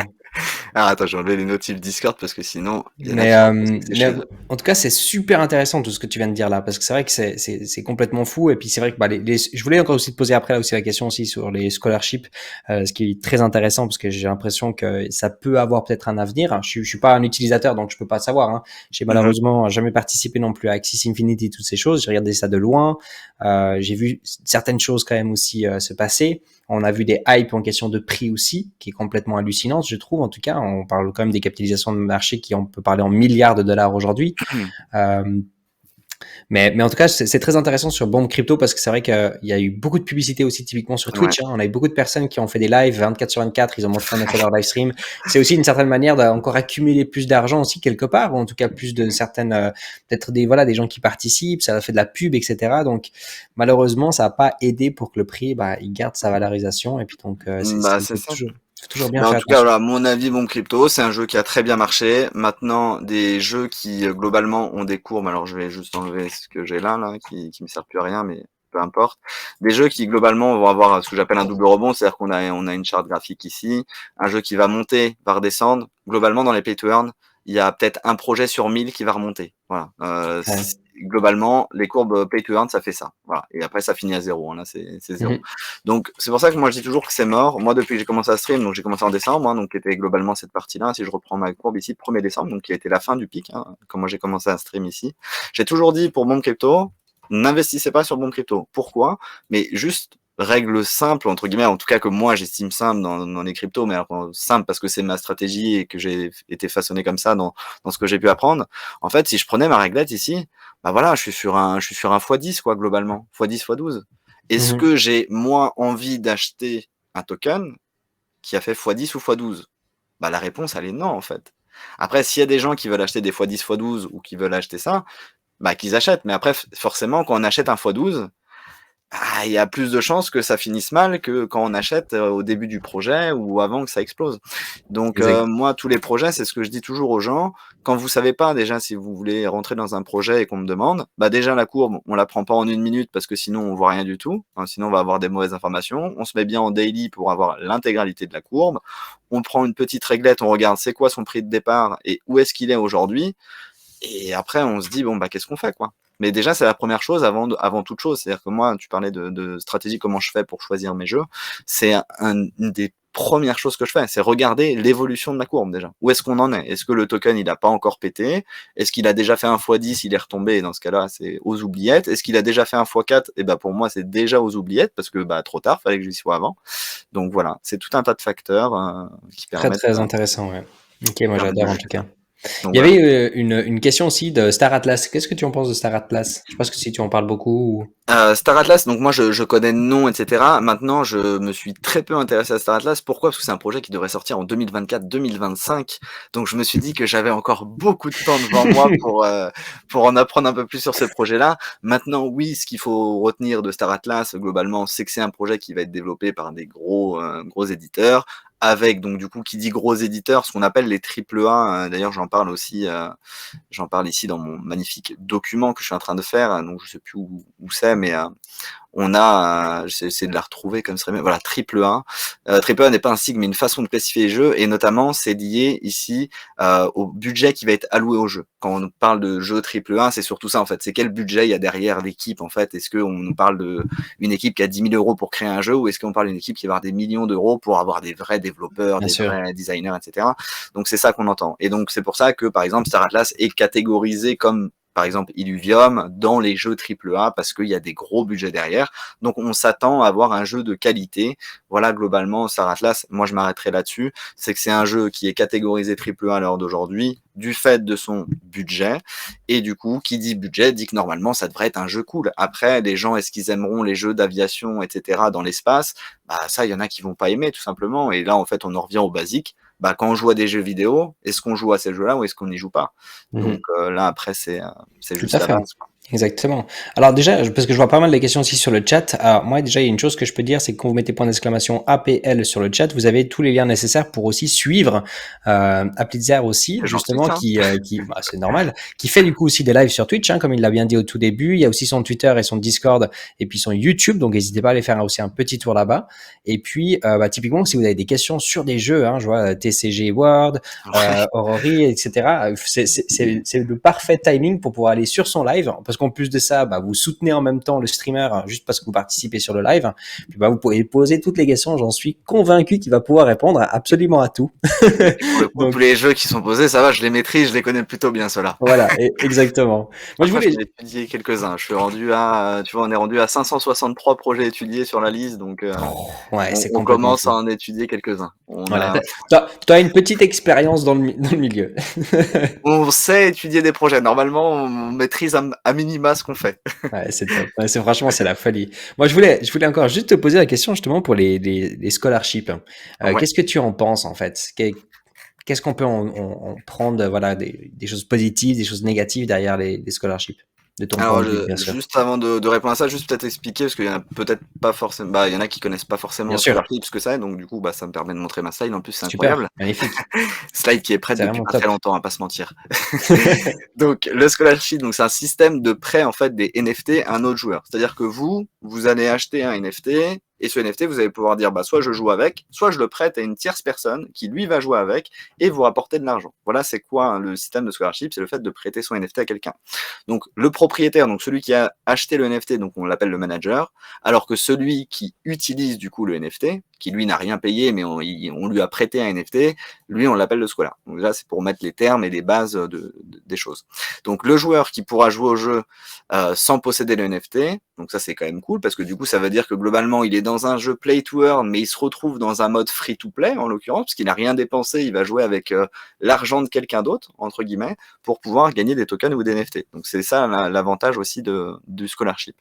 Les gains seront donc partagés entre le manager et le scholar, et celui qui fixe forcément justement la répartition des gains, c'est celui qui est le manager, c'est celui qui a acheté le NFT qui va dire bah moi je te prête mon NFT et tu vas me donner 50% des revenus ou 20% des revenus. Donc là c'est lui qui fixe. Et après le scholar bah il accepte pas, là ils font leur deal entre eux. Mhm. Donc voilà. Maintenant le Très fort. scholarship, les avantages, qu'est-ce qu'on a? On a celui qui a de l'argent pour investir, mais qui n'a pas de temps, en fait. C'est-à-dire qu'il n'a pas forcément 3 heures ou 10 heures à passer par jour pour pouvoir farmer un petit peu de l'argent sur le jeu. Donc lui, il va être en mode, bah, ce projet, il est génial, mais comme j'ai pas 10 heures de temps devant moi, bah, je vais pas pouvoir rentrer sur le projet. Avec le système de scholarship, les développeurs de jeux lui disent, attends, t'as de l'argent, mais tu n'as pas de temps, c'est pas grave, viens, achète notre NFT, tu n'auras pas le temps de jouer, mais c'est pas grave, tu pourras prêter ton NFT à quelqu'un qui lui va jouer, et tu vas récupérer des rewards. Et comme notre projet, il est incroyable, et c'est pour ça que tu voulais investir dans notre projet, et bah c'est pas grave que du coup tu récupères ton argent un petit peu moins vite, parce que forcément tu vas devoir laisser une commission à celui qui joue, mais vu que notre projet est incroyable, ça va durer dans le temps, donc tu seras riche. Et donc voilà comment est né le projet de Scholarship, c'est juste les gens qui commencent à dire, mais attendez, moi j'ai investi sur 10 play to earn, et à un moment donné, j'ai plus le temps de faire toutes mes quêtes sur ce jeu-là et ce jeu-là. Et ils se retrouvaient à dire, bah du coup je peux pas investir chez vous, j'ai de l'argent, j'aimerais investir, mais j'ai pas le temps. Et donc du coup est né le système de scholarship. Donc c'est un système moi que je trouve très bien parce que du coup ça permet à tout le monde d'investir, qu'on ait du temps ou qu'on n'ait pas de temps. Ça permet à plein de gens qui n'ont pas forcément d'argent et de dire bah écoute, t'as pas d'argent mais c'est pas grave, tu vas utiliser le NFT de quelqu'un pour jouer avec. Donc moi je trouve que le système est très bien. Maintenant, des avantages, alors ça c'est des choses qui existent, donc il faut faire attention. Soit le système de scholarship, on va dire, est intégré au jeu. C'est-à-dire que le système de prêt, de reward, il est déjà intégré et codé dans le jeu, et dans ce cas-là, on sait qu'il n'y aura pas de problème parce que le scholar, lui, il va récupérer du coup ses 20% qui lui étaient dus, le manager récupère ses 80%, pas de problème. Maintenant, du scholarship, entre guillemets, j'ai envie de dire, n'importe qui peut le faire avec n'importe qui. Je donne mon adresse MetaMask de mon crypto gangster, là où j'ai tous mes gangsters dessus, et bah je lui prête mon MetaMask, il joue au jeu, et à la fin je lui dis bah écoute, je te donne mes 20%. Mais qui dit que je vais donner mes 20%? Je n'en sais rien. Ou qui dit que le scholar qui a du coup mon adresse MetaMask, bah va pas se barrer avec mon MetaMask, tout simplement. Donc, du coup, il y a des scholarships qui sont pas entre guillemets officialisés, qui sont utilisés, et c'est des choses qu'on peut même faire. Moi, je sais par exemple, j'ai un pote avec qui on investit à deux, bah des fois il me file son MetaMask, je prends son compte et je le fais. Donc on fait même du scholarship entre guillemets entre nous. Donc voilà, c'est juste le fait de rendre officiel quelque chose que les gens pouvaient faire entre eux, entre des gens qui se connaissaient, des gens, des investisseurs qui n'avaient pas le temps de jouer au jeu, des gens qui aimeraient jouer au jeu mais qui n'ont pas l'argent pour jouer, bah ça permet de concilier un petit peu tout ça. Donc globalement, il y a beaucoup plus d'avantages que de désavantages selon moi. Les seuls désavantages peuvent être risqués, c'est à partir du moment où le scholarship n'est pas intégré, n'est pas codé dans le jeu, parce que du coup on peut se retrouver avec des dérives, avec des gens qui sont en mode bah merci, tu m'as fermé pendant 2 semaines, et puis bah du coup je t'envoie rien, mais en tout cas merci beaucoup Ouais, de c'est m'avoir ça. fermé mes scholars. Donc voilà. Mais il y a des jeux bien évidemment qui font déjà la répartition à l'intérieur du jeu, et donc du coup cela ne peut pas arriver et on est complètement tranquille, quoi. Ok, ouais, magnifique. Ouais, j'ai bien aimé justement ton point de vue là-dessus aussi. Et puis c'est vrai que de mon point de vue, en fait, en tout cas du peu de ce que je connais, puis j'ai jamais participé non plus dans aucun scholarship, j'ai l'impression que c'est quelque chose de bien sur du long terme. Je pense qu'il Ouais. y a quelque chose, ça peut clairement s'améliorer encore, mais ouais, c'est super intéressant. Il y a quelqu'un sur le chat, alors naturellement, on a toujours des personnes qui vérifient tout ça. Alors, moi, j'aurais jamais pu le voir comme ça directement. Apparemment, tu as une petite faute de frappe. Prêter Ah, ER sur la troisième ligne, c'est E aigu. oh là là, ceux qui utilisent les NFT Ah ouais, tu vois un peu, vendus, hein. effectivement. Les gens, ils sont au Après, taquet. pour ma défense, c'est un document qui n'est pas officiel, qui n'est sur aucun réseau, puisqu'il sera sur mon site, donc je suis, voilà, je suis vraiment aux prémices de ce document. J'ai commencé à compléter les slides. Il y a rien d'officiel, voilà, T'as et bien ce ne sera raison. pas du tout la version finale parce que ce sera sur un site internet, donc Défends-toi. voilà. Laisse-toi pas faire. T'as bien raison. J'ai voulu me faire profiter, voilà, je faisais du leak mais non, en vrai, Et puis merci on de m'avoir juge. corrigé la faute. Ah, j'adore. Ok, excellent. Bah d'ailleurs, petite question pour ce document qui est super Ouais, intéressant et qui va du coup sûrement être partagé, je pense, ou bien qu'est-ce qui tout à va se fait. passer avec ce document et où est-ce que et quand peut-être est-ce qu'on va pouvoir du coup le retrouver ce document? Alors, bah, du coup, parlons documents. Effectivement, bah, toi, je sais que tu le sais parce qu'on en a parlé, mais absolument tous les documents que je fais en live ou que je peux faire pour moi-même, en fait, sont absolument partagés de manière gratuite. Et je précise bien sur le mot gratuit. Donc ça, pour moi, c'est quelque chose d'important parce qu'on voit plein de choses, on voit plein de Discord payant parce que c'est les meilleures stratégies ever qui font rapporter plein d'argent, bien évidemment. Donc du coup, moi, tout est gratuit sur un espace Gdog. Donc du coup, ce lien-là, en fait, avec tous les liens, sont communiqués, hein. Sur mon live, vous les retrouvez, sur mon Discord, vous avez tout. Et en fait, ici, donc c'est un simple Gdoc, en fait, tout simplement, une bibliothèque. On va retrouver quoi? On va retrouver un formulaire. C'est-à-dire que n'importe qui souhaite proposer, en fait, un projet, il a vu un projet, par exemple, sur Play to Earn, qu'on parlait tout à l'heure. Alors j'ai quitté une page que j'aurais pas dû quitter, mais c'est pas grave. Qui est sur Play to Earn. Il a vu un projet, par exemple, Tales of Angel, et il se dit, mais ce projet-là, moi j'ai commencé à regarder, il a l'air incroyable, tiens, je vais demander à Peter ce qu'il en pense. Et ben il a juste à compléter ici le nom du Play to Earn, donc par exemple Tales of Angel, il Excellent. met le nom du site internet, il envoie du coup son formulaire, il n'est pas obligé de rentrer le pseudonyme ni l'adresse du token, ça c'est facultatif.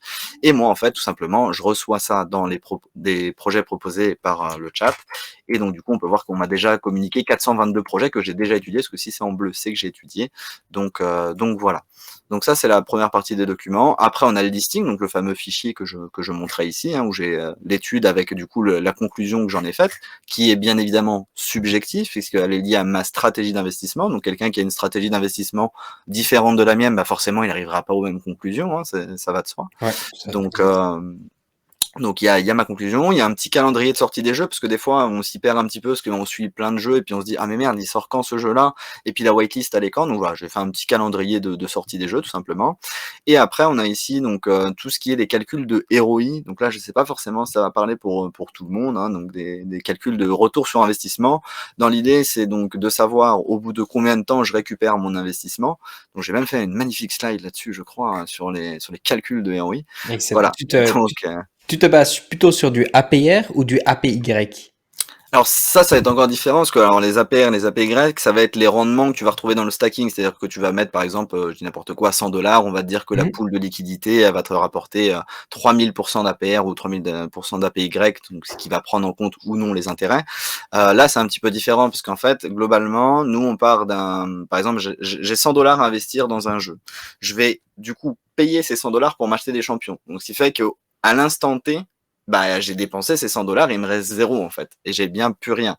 Et donc du coup, le ROI, c'est au bout de combien de temps de jeu je vais récupérer le nombre de tokens que j'avais investi. Donc forcément, déjà, on part du postulat que le prix de vente du token est égal à mon prix d'achat, parce que sinon, c'est absolument incalculable. Donc c'est-à-dire que je ne prends pas de variation de prix. C'est-à-dire, j'ai dépensé par exemple 100 tokens parce que le token valait 1 $. Donc aujourd'hui, on est le 16 mars. Je viens de dépenser 100 $ dans un jeu.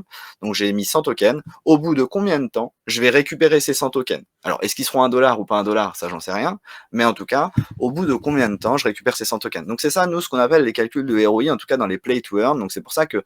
je l'ai écrit d'ailleurs dans ma slide, que c'est un peu différent que ce qui est appliqué dans le monde de la finance traditionnelle. C'est-à-dire pour ceux qui travaillent dans la finance, dans le milieu des entreprises, un calcul de ROI n'est pas du tout celui qu'on fait nous en stream ou que vous allez retrouver sur Twitter ou peu importe. Exact. Parce que nous, en fait, ce qu'on calcule, c'est tout simplement juste le nombre de tokens que j'investis dans un jeu, moins le nombre de tokens gagnés, qui est égal à 0. C'est-à-dire au bout de combien de temps j'ai récupéré mon nombre de tokens que j'avais investi. Donc j'en avais investi 100, j'en ai regagné 100, 100 moins 100, ça fait 0. Ok, j'ai ROI. Alors, est-ce qu'on aura gagné de l'argent? Bah ça, tout va dépendre entre le prix d'achat et le prix de vente.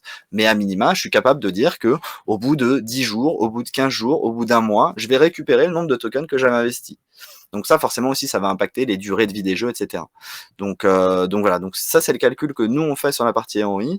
Et en plus de ça, ce qu'il faut bien prendre en compte, c'est que du coup, l'investissement des tokens, comme j'ai dit au départ, les 100 tokens, ça m'a permis d'acheter en fait des NFT au tout début. Mais ces NFT, ils sont pas pris en compte dans ce calcul de ROI. Ce qui fait que sur la marketplace, quand je vais les revendre et que j'ai déjà ROI parce que le token n'avait pas bougé, on prend l'exemple que les 100 tokens à 1 $ que j'avais acheté le 16 mars, quand j'ai revendu mes 100 tokens le 1er avril, ils étaient également à 1 $. Donc, ce qui fait que j'ai bien récupéré mes 100 $ que j'avais investis. Donc, c'est bon, j'ai récupéré mon argent. Mais en plus d'avoir récupéré mon argent, bah, j'ai des NFT que j'avais achetés au tout début. Ces NFT, ils ont une valeur. Je vais pouvoir les revendre sur un marketplace. Donc, c'est-à-dire que c'est pas un vrai calcul de ROI parce qu'en soi, on a aussi cette partie NFT qu'on peut revendre et du coup, qui va, elle, permettre de faire des bénéfices ou de continuer à jouer, en fait. Soit on continue à jouer, on continue à récupérer des tokens, soit on décide de vendre ses champions, ses NFT, pour du coup récupérer plus d'argent. Donc voilà. Donc c'est pour ça que c'est des calculs de ROI, c'est pour ça que je le précise dans cette slide-là, pour que les gens soient bien informés que les calculs de ROI, on n'est pas du tout dans un milieu traditionnel de finance. C'est des calculs qu'on appelle nous ROI, mais qui en réalité ne sont pas vraiment des ROI, mais parce que sinon c'est juste pas calculable. On peut pas prendre une variation de token et on peut pas définir à l'avance tel NFT va se vendre à tel ou tel prix. C'est le marché qui va décider le floor du marché, donc tout simplement. Donc voilà pour ça, au niveau des ROI. Ok. Ouais, super intéressant. Merci bien pour. Puis je pense que c'est bien de le calculer comme ça pour être honnête, parce que enfin, après voilà, c'est une fois que tu es dedans, tu comprends très bien justement que bah, le plus important c'est de récupérer bah, déjà la mise le plus vite possible, de savoir à peu près dans combien de jours tu peux le récupérer. Ok, en 10 jours on arrive, ça peut être super intéressant. Ok, en 60 jours on arrive à l'avoir. On commence à réfléchir, dépendant du projet. Je pense qu'il y a pas mal de choses comme ça, bah, justement où après tu peux commencer à réfléchir. Juste pour répondre très rapidement, il y a une personne qui a posé la question, est-ce qu'on ne peut pas s'abonner à sa chaîne YouTube? Oui, vous pouvez. Oui, non. Je viens de retester et ça fonctionne. Donc, oui, vous Normalement, tout pouvez. est bon là-dessus. Sauf si tu as mis quelque chose de très spécial. Non, du Suivez-moi, tout, mais du tout. interdiction de suivre. Je sais pas. Normalement, on est tranquille, tout va bien. Ouais, Il y exact. a, y a pas de Ok. problème. Et tu parlais justement des calculs de ROI là en disant bah effectivement est-ce que 5 jours c'est mieux ou plutôt 30 jours? Bah effectivement c'est encore une fois tu vois c'est subjectif. Il y a des gens qui vont dire bah moi je préfère des ROI qui se font en quelques heures, d'autres qui vont dire moi je préfère un ROI de 60 jours parce que du coup c'est à dire que c'est un projet long terme donc les gens qui seront là ça va être pour durer sur le temps, ils vont réinvestir leur argent et donc du coup c'est l'avantage aussi de calculer tous ces ROI, c'est de justement savoir un petit peu bah au bout de combien de temps je vais récupérer mon investissement Bien et c'est sûr. mieux de le calculer à l'avance. Donc moi c'est ce que je fais avec ces tableaux ici.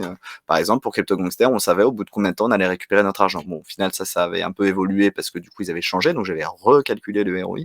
Et donc, on avait le nombre de jours sur lesquels, en fonction de la rareté aussi de nos NFT, Bien bah sûr. voilà, si j'avais un NFT commun sur Crypto Gangster, je savais qu'il me fallait 43 jours. Si le token n'évolue pas, bien évidemment, on a toujours cette variable-là qu'il faut prendre en compte. Mais voilà, si le token n'avait pas bougé d'un iota, et ce qui est un peu le cas, hein, finalement, parce qu'on est toujours à 0,075 sur Crypto Gangster, donc depuis quelques semaines maintenant, bah voilà, c'est 43 jours pour un commun, c'est 39 pour un uncommon, 32 pour un rare, et puis sur un mythique, on est sur 13 jours de ROI. Donc ça nous permet d'avoir l'intégralité des calculs que je mets à disposition en fait des gens. Et en plus de ça, je fais même maintenant, c'est un peu différent des ROI, mais je mets en fait des outils. Alors si c'est possible de le faire, hein, c'est pas le cas pour tous les jeux, mais là c'était possible de le faire. En fait, il y avait un système d'expérience qui permettait de level up en fait, et en fonction des points de compétences qu'on avait, on voit qu'il y a 3 points de compétences agilité, force, furtivité. En fonction de ces points de compétences, en fait, on avait accès à différentes zones. Et donc en fait, moi j'ai fait un calculateur, on rentre ces stats ici, on sait au bout de combien de temps, combien de points de compétences il nous manque, du coup ça fait combien de levels, du coup ça fait combien de tokens à investir, avec des calculs de ROI pour chaque NFT, du coup en fonction de la rareté, qui permettent de savoir si je level up, du coup ça me demande 10 tokens, ces 10 tokens je vais les récupérer au bout de 1 jour, donc j'aurai ROI au bout de 1 jour. Donc du coup ça peut inciter ou non les gens à se dire ça vaut peut-être le coup de dépenser 10 tokens pour pouvoir les récupérer 1 jour plus tard parce que je suis allé dans une meilleure zone qui me rapporte plus d'argent, quoi. Ok, ouais, super intéressant ça. Donc voilà, Et tout donc ça, c'est des c'est du petites coup choses de que je nouveau aussi disponible. fais. Ouais, tout est Justement, dispo. Mmh. ça franchement, un grand bravo à toi, hein. Je veux dire, Merci. c'est exactement ce que moi je veux voir dans une communauté crypto-monnaie aujourd'hui et ce qu'on retrouve malheureusement pas partout. On l'avait quand on l'avait fait encore aussi en 2017-2018 avec mon ancien associé Greg, on essayait vraiment de mettre des petits tableaux Excel, alors même pas autant développés, hein, c'était des tout petits tableaux Excel pour avoir un tout petit peu une vision et toutes ces choses. Et les gens, ils ont toujours beaucoup apprécié justement le fait que ce soit gratuit et c'est extrêmement pratique de pouvoir travailler avec ces sortes de tableaux. Mais voilà, le problème, c'est qu'il n'y a pas tout le monde qui sait non plus les créer. Et puis, du moment qu'il faut payer de l'argent pour, c'est jamais agréable. Franchement, c'est jamais agréable. Et On est puis, bien d'accord. il y a beaucoup trop de personnes aujourd'hui qui en profitent justement de tout ça. Et donc, moi, ça me fait vraiment super plaisir. Et puis, un grand bravo à toi parce que c'est juste exactement ce que les gens ils ont besoin aujourd'hui, c'est d'avoir voilà ces sortes de contenus et ces sortes de choses mis en avant. Et donc, parce que je sais que ça prend vite beaucoup de temps, je sais Ah très oui. bien. Merci en tout cas pour le retour. Donc, Ah non, ouais, clair, moi je mets tout gratuit. De toute façon, je pense que ça se voit. Je suis transparent sur tout, sur mes partenariats, sur les documents que je mets à disposition. Celui-là, tu me demandais où est-ce qu'il sera. Alors pour l'instant, il ira sur le GDoc une fois finalisé, parce que forcément, je le mets pas pour l'instant parce bien qu'il sûr. n'est pas finalisé. mais une fois finalisé, il ira sur le GDoc. Mais la finalité, je veux me faire un site internet, donc je suis en train de voir pour qu'on m'aide pour faire juste un WordPress, mais dans l'idée, comme ça, il y aura tous mes documents ici, il y aura tout le PowerPoint, alors qu'il sera pas en PowerPoint, du coup, ça sera intégré dans le site, et dans l'idée, j'aimerais mettre mes petites vidéos YouTube, parce qu'il y aura des vidéos de tutos, par exemple, j'ai des slides sur importer un token, etc., voilà, importer un contrat, paramétrer un swap, etc. Bon, ça va être plus parlant de le faire en vidéo, tout simplement, plutôt que de le faire par écrit. Donc du coup voilà, ça permettra de mélanger les deux. Donc c'est pour ça que je veux faire un site internet. Donc il y a un projet de site internet qui devrait arriver, qui devrait Magnifique. voir le jour. Je n'ai pas de date encore, mais Bah, j'espère le plus vite possible, quoi. tu es aussi tout seul, hein. Je veux dire, aujourd'hui, C'est je ça. veux dire, t'as beaucoup de travail, donc c'est vrai que c'est pas évident de tout faire en même temps. Et franchement, déjà, pour être tout seul, t'as juste quelque chose de magnifique que t'as mis en place. Donc, encore une fois, vraiment la Bah, classe, vraiment merci au top. beaucoup. Merci. Ok, bah je pense qu'on a fait un petit peu un tour un petit peu sur tous les points. Naturellement, bah, on pourrait discuter pendant des heures, hein, ça c'est sûr. Ça s'arrête jamais, ça c'est clair et net. Est-ce que tu veux peut-être juste nous redire très rapidement, parce qu'on a un petit peu plus de personnes également maintenant sur le live qu'au tout début, comment est-ce qu'en en général, en tout cas, tu fais tes lives et du coup, où est-ce qu'on peut te retrouver?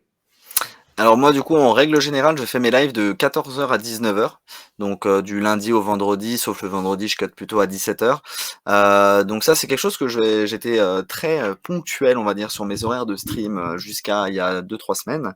Et du coup, là, je suis un peu moins ponctuel. C'est volontaire, c'est pas parce que j'oublie de live ou quoi que ce soit. C'est juste que là, actuellement, bah, comme je te disais, on est un petit peu dans le creux de la vague, et il y a aussi moins de sujets. Il y a une période de transition, en tout cas que moi, j'estime de transition, justement, de la partie des click to earn vers des gameplays. Mais du coup, en termes d'actu, etc., je trouve que c'est un peu creux. Et du coup, c'est vrai que par exemple, j'ai streamé un petit peu moins ces derniers temps, juste parce que bah en fait, j'ai pas envie de live pour live. Si c'est juste pour raconter ma vie, je dis pas que les gens s'en foutent de ma vie, mais globalement, les gens qui viennent sur mon stream, c'est pour avoir du contenu crypto, récupérer des fichiers, avoir mon avis sur des projets. Donc du coup, globalement, forcément, là, étant donné qu'il y a moins de choses, bah je vais pas juste live pour live, parce que bah, c'est pas que je suis pas comme ça, mais c'est que je suis pas là pour raconter ma vie, entre guillemets. Je pense que les gens, ils sont là pour que voilà, je parle de projet crypto. Donc comme il y a un peu moins d'actu, il y a un peu moins de choses, bah là je stream un petit peu moins. Mais c'est pas pour autant que je disparais de la circulation. Je suis toujours là, je suis sur les streams, je continue d'avancer sur mes projets qui sont bah, de créer le site internet, de faire ces documents-là. Donc voilà, donc je suis toujours là. Après, il y a toujours le Discord où je suis actif quand il y a des questions, je réponds au MP s'il y en a, etc. Magnifique. Donc voilà, donc je suis présent, soit donc forcément sur ma chaîne Twitch principalement, les vidéos YouTube, bah, si des vidéos YouTube il doit y avoir, il y en aura, et puis sur Discord. Donc globalement Twitch et Discord, c'est les deux réseaux que j'utilise le plus. YouTube, c'est juste un support quand j'ai des vidéos à tourner et que je fais. Donc, et quand je dis à tourner, au final, c'est juste mes rediffs Twitch que je cut et que j'envoie sur YouTube, hein, parce que je n'ai pas de monteur. Tu l'as dit que j'étais tout seul, donc voilà, donc j'ai pas de Bien sûr. monteur, j'ai rien de tout Ouais. ça. Donc, on est, pour l'instant, on va dire, on est au tout début, on se débrouille un petit peu comme on peut, et puis on verra où ça mène, quoi. Exactement. C'est avec le temps, franchement, qu'en général, on arrive vraiment à progresser et puis qu'après, on a bien plus d'opportunités. C'est vrai que si on fait ça pendant 6 mois, après on arrête, etc., bah, c'est comme tout dans la vie, hein. C'est vrai que Mm. il faut des fois réussir à faire ça un petit peu plus longtemps. Et puis là, le marché de la crypto-monnaie a une importance énorme pour des personnes qui font du contenu dans le monde de la crypto-monnaie. Alors que Mm. ce soit des influenceurs qui parlent de shitcoin constamment et to the moon, aussi, malheureusement, Même dans les play to earn, il y a des fidèles des to the moon, hein, ne bien t'inquiète sûr, pas, hein, ouais. il y a tout ce qu'il faut, hein. Je pense. Et voilà, donc c'est vrai que ça a un impact énorme, mais du coup, pour les personnes qui font voilà, de- du contenu en tout cas qualitatif et éducatif sur certaines thématiques dans le monde de la Un crypto-monnaie, mot que j'adore, que tu viens de dire, c'est, éducatif, et ça j'aime beaucoup, et je ouais, rajouterais même objectif, parce que malheureusement mm, c'est là où moi, c'est un peu un grand combat du quotidien, c'est rester objectif, quoi. Moi j'en peux ouais. plus personnellement, mais je suis arrivé à un stade où je suis un petit peu à bout de tout ce que je vois qui sont complètement subjectifs, qui sont to the moon et compagnie. Et quand je vois ça, j'ai envie de me tirer les cheveux en me disant mais arrêtez quoi, s'il vous plaît, faites quelque chose d'instructif pour des gens qui viennent d'arriver, et expliquez-leur. Des fois, j'entends des trucs, par exemple, tu on parlait des systèmes d'Oracle, tu me posais la question sur les systèmes économiques d'Oracle, et des fois je voyais Oracle égale scam. Ben non, un Oracle c'est un système économique, Un scam, c'est une arnaque qui peut être par des rug pulls, par des exits, et cetera. Mais quelqu'un qui arrive, qui ne connaît pas l'univers et qui voit Oracle égale scam, il va assimiler Oracle égale scam, alors que c'est deux choses qui sont Bien sûr. complètement différentes. Il y en a un, c'est un système économique. L'autre, c'est juste un scam, ce qui veut dire une arnaque, traduction, et qui peut être lié à plein de choses. Une arnaque, est-ce que c'est une erreur dans le smart contract? Est-ce que c'est un exit? Est-ce que c'est un rug pull? Peu importe. Mhm. Donc voilà. Donc le côté éducatif, comme tu viens de dire, c'est un mot que moi j'utilise souvent aussi sur le stream. J'aime bien voir des choses qui sont soit éducatives ou à minima objectives, quoi. Et Mhm. arrêter avec les to the moon et Ouais, compagnie, je quoi. suis tout à fait d'accord. Moi, ce que j'aurais Il beaucoup y en a voulu marre. voir, en tout cas en 2018, on parlait beaucoup de ça, et 2019 surtout, on parlait beaucoup de, on espère avoir une grande vague de tous ces shitcoins qui vont disparaître, et puis on pense que ça va arriver d'ici 2021, 2000, max 2022. Eh ben, pour l'instant, je l'ai pas encore vu, cette vague réellement de tous ces shitcoins qui ont disparu. Et puis, ben, moi, c'est ce que j'espère aussi voir un petit peu sur le média, pour être honnête. C'est en fait vraiment Ouais. avoir de cette vague de grandes personnes qui finalement, les gens, ils vont comprendre au bout d'un moment parce qu'ils ont été bien plus éduqués sur le fait que bah, y a en effet une éducation qu'on va avoir peut-être même à l'école. Hein. On va parler de plus en plus peut-être voilà de blockchain, du Web 3 en général. C'est que dans l'évolution que ça va se passer. Allez, mon chat qui va tout foutre par terre, je m'excuse. Après les déconnexions internet, le chat. Ouais, ouais, non, justement, je vois déjà le truc arriver. Et ça va aussi changer. Donc, c'est vraiment pour les personnes aujourd'hui qui, c'est complexe parce qu'ils doivent trouver un petit peu leur chemin. Souvent, ils sont même moins mis en avant parce que, bah, ils ont des choses où ils veulent bien faire, mais malheureusement, on n'explique pas aux gens comment gagner de l'argent très rapidement et facilement. Et donc, du coup, voilà, ces gens-là, je pense réellement qu'ils vont aussi avoir un certain impact, en tout cas dans l'avenir, et c'est pour ça qu'ici chez Cryptologique, on essaie vraiment de mettre aussi en avant ces personnes, bah, dont toi aussi, et c'est pour ça bah, qu'on t'a contacté, et puis qu'on est vraiment ravis de pouvoir avoir eu l'occasion de parler pendant une heure et demie ensemble ce soir, et puis voilà, de faire un petit point sur certaines petites questions de qu'est-ce que tu fais, etc. Mais après, pour toutes les personnes qui veulent encore avoir plus d'informations, et de toute façon, ils vont retrouver quasi le même contenu justement sur lequel ils vont voir tout ce que tu fais. Eh ben, ce sera du coup sur ton Twitch et sur Discord et autres. Et vraiment, les gens, bah, ils peuvent venir soutenir clairement ça. Go Rail, merci beaucoup pour ton raid avec les 5 personnes et bienvenue à tout le monde. Merci Bouillard. Et voilà. Est-ce qu'il y a quelque chose peut-être qu'on n'a pas discuté ce soir que tu ressens qu'il fallait quand même partager ce soir, ou bien est-ce que tu penses qu'on a fait un petit peu un tour de Mmh, partout? je vais me laisser quelques secondes de réflexion, mais Ouais, comme tu ouais. disais, tu parlais du market cap, de virer les shitcoins. J'ai ouvert mon coin market cap et là, je vois Dogecoin 13e market cap Ouais, et ouais, voilà. Shiba 15e. Je Ouais, me dis, c'est. ah, le pauvre débutant qui arrive là, qui se dit, allez, j'en prends deux dans le top 20 parce que je suis quand même dans le top 20 et qui Ouais, tombe sur Dodge et Shiba. Ah merde, c'est c'est ça. la Et tristesse. ouais, peut-être que Dogecoin va rester encore pendant les prochains 5 ans, hein, c'est possible. Il y a rien qui On sait pas. l'empêche. Il y a C'est beaucoup du belle marketing. utilité du token que C'est ça. Et c'est un petit peu le problème qu'on a aujourd'hui. Et c'est normal, hein, quelque part, parce qu'il y a beaucoup de personnes qui vont encore arriver et puis qui vont voir de nouvelles choses, ils ne connaissent Mmh. pas. Mais ouais. Et Mais non. si tu trouves rien, j'avais encore une toute dernière question au cas où. Donc je Vas-y, sais pas. après j'aurai un truc quand Ok, même. Dis-moi. voilà. J'aime bien toujours aussi poser la question, en tout cas quand j'y pense, aux gens qui nous rejoignent aussi sur les lives. C'est qu'est-ce que tu en penses actuellement à peu près sur le milieu de la crypto-monnaie, sur le marché? Alors pas besoin de nous dire, voilà, moi je pense qu'on va aller à 100 000 à cette date-là ou quoi que ce soit. Mais comment tu te ressens aujourd'hui? Alors tu l'as très bien dit juste avant, on est fait dans un range, ça fait maintenant des mois que ça dure, c'est chiant, donc on a en effet une grande vague de personnes qui ont disparu. Quel est ton ressenti peut-être pour l'année 2022 par exemple? Moi personnellement, je pense que ça va être calme. Je pense qu'on est dans un espèce de faux bear market, c'est comme ça que moi je l'appelle personnellement. Alors, c'est des sujets que j'ai pas du tout en live parce qu'encore une fois, je suis très positionné sur les Pattern, patterns, voilà. bien Donc je sûr. parle très rarement de mon avis, on va dire crypto en règle générale. Mais moi je pense que clairement on est dans un faux bear market qui sera juste avec une transition un peu plus lente que d'habitude, qui est beaucoup plus énervée, on va dire. Mm. Mais je pense qu'on est clairement en bear market depuis quelques mois et que c'est un début de bear market qui voilà avec quelques rebondissements. Donc voilà. Donc moi je m'attends pas à des grandes choses, on va dire sur le mois 2000, sur 2022. Je pense qu'on va continuer à avoir ça. On aura des plus 20 et puis après on aura du moins 25 et compagnie.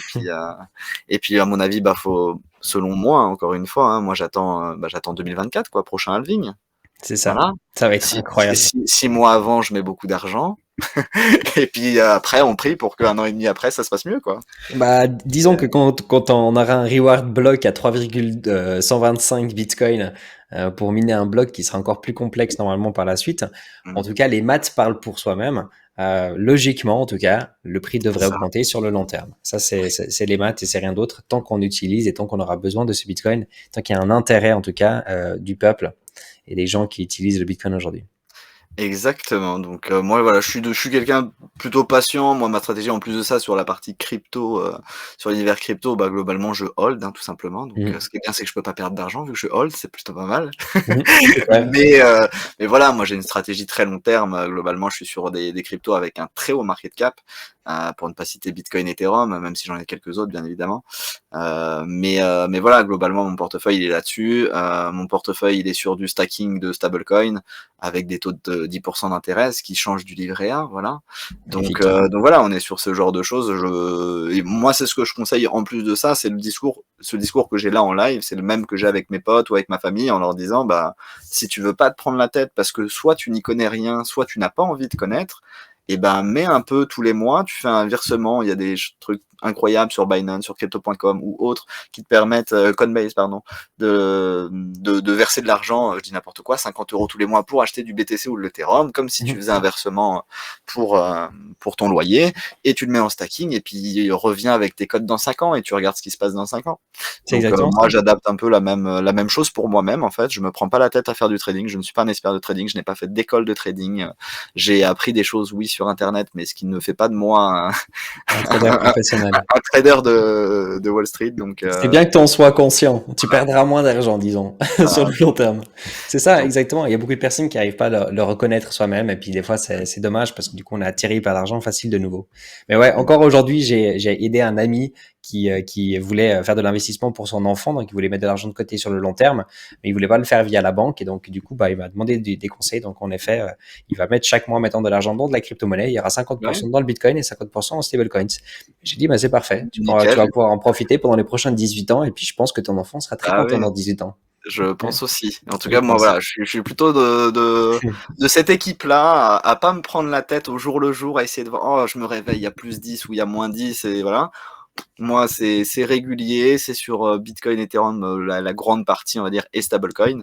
Mhm. Et puis je verrai dans 5 ans ou dans 10 ans, on verra bien. On verra bien On ce qui verra se bien. passe. Exactement. Donc voilà. Exactement. Bah, c'est cool en tout cas. Euh, Petite dernière chose du coup, est-ce que c'est tout bon? Alors bah, comme tu m'as demandé tout à l'heure, bah du coup Ouais. j'ai réfléchi en même temps à ça. Voilà, je me suis Et dit.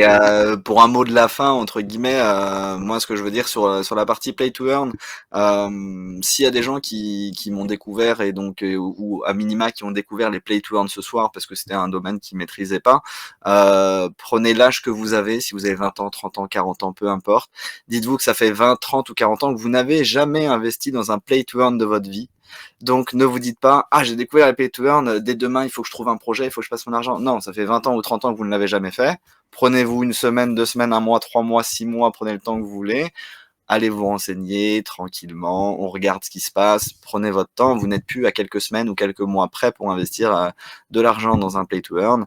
Et encore une fois, ne mettez pas 100% de votre capital dans n'importe quel jeu, peu importe le jeu, prenez toujours une part, prenez 5%, 10% de votre capital d'investissement à le mettre dans un jeu, mais pas plus. Ça ne sert à rien de mettre tout au même endroit. Donc voilà globalement ce que je voulais dire par rapport au play to earn pour des gens qui pourraient potentiellement découvrir.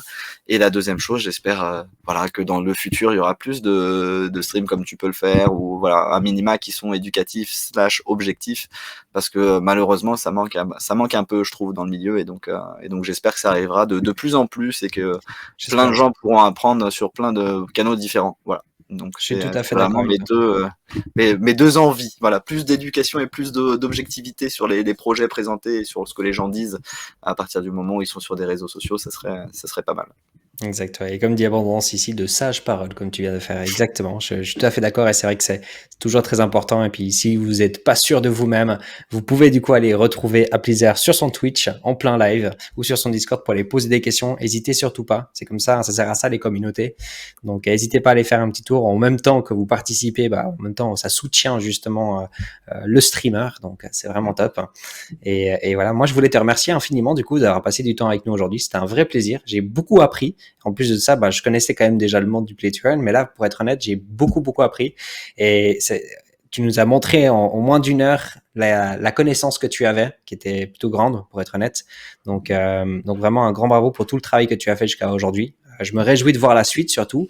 Et puis, bah, je me réjouis d'être invité chez Cryptologique dans les prochains mois, quand le marché sera un petit peu plus intéressant, qu'on aura de nouveau plein de click to earn, de nouveaux potentiels. On t'invitera avec grand plaisir pour discuter, voilà, de qu'est-ce qui se passe actuellement sur ce marché de play to earn qui est juste incroyable. Et donc voilà. Et Eh puis, ben, bah, un grand merci à toi, et puis ça sera avec plaisir que je reviens. Donc franchement, non, c'était hyper cool, et puis j'espère que des gens ont appris des choses ce soir. C'est comme ça, je je pense que m'endormirai oui. encore mieux. Je pense que oui, clairement. C'est clair. En Bah, tout en cas, tout merci cas, énormément. yes, merci à toi. Je te souhaite une excellente soirée. Courage avec tout le boulot que tu as. Et puis, bah, on se retrouve tout bientôt. Ça roule. Ciao, ciao. Au plaisir. Merci. Bye.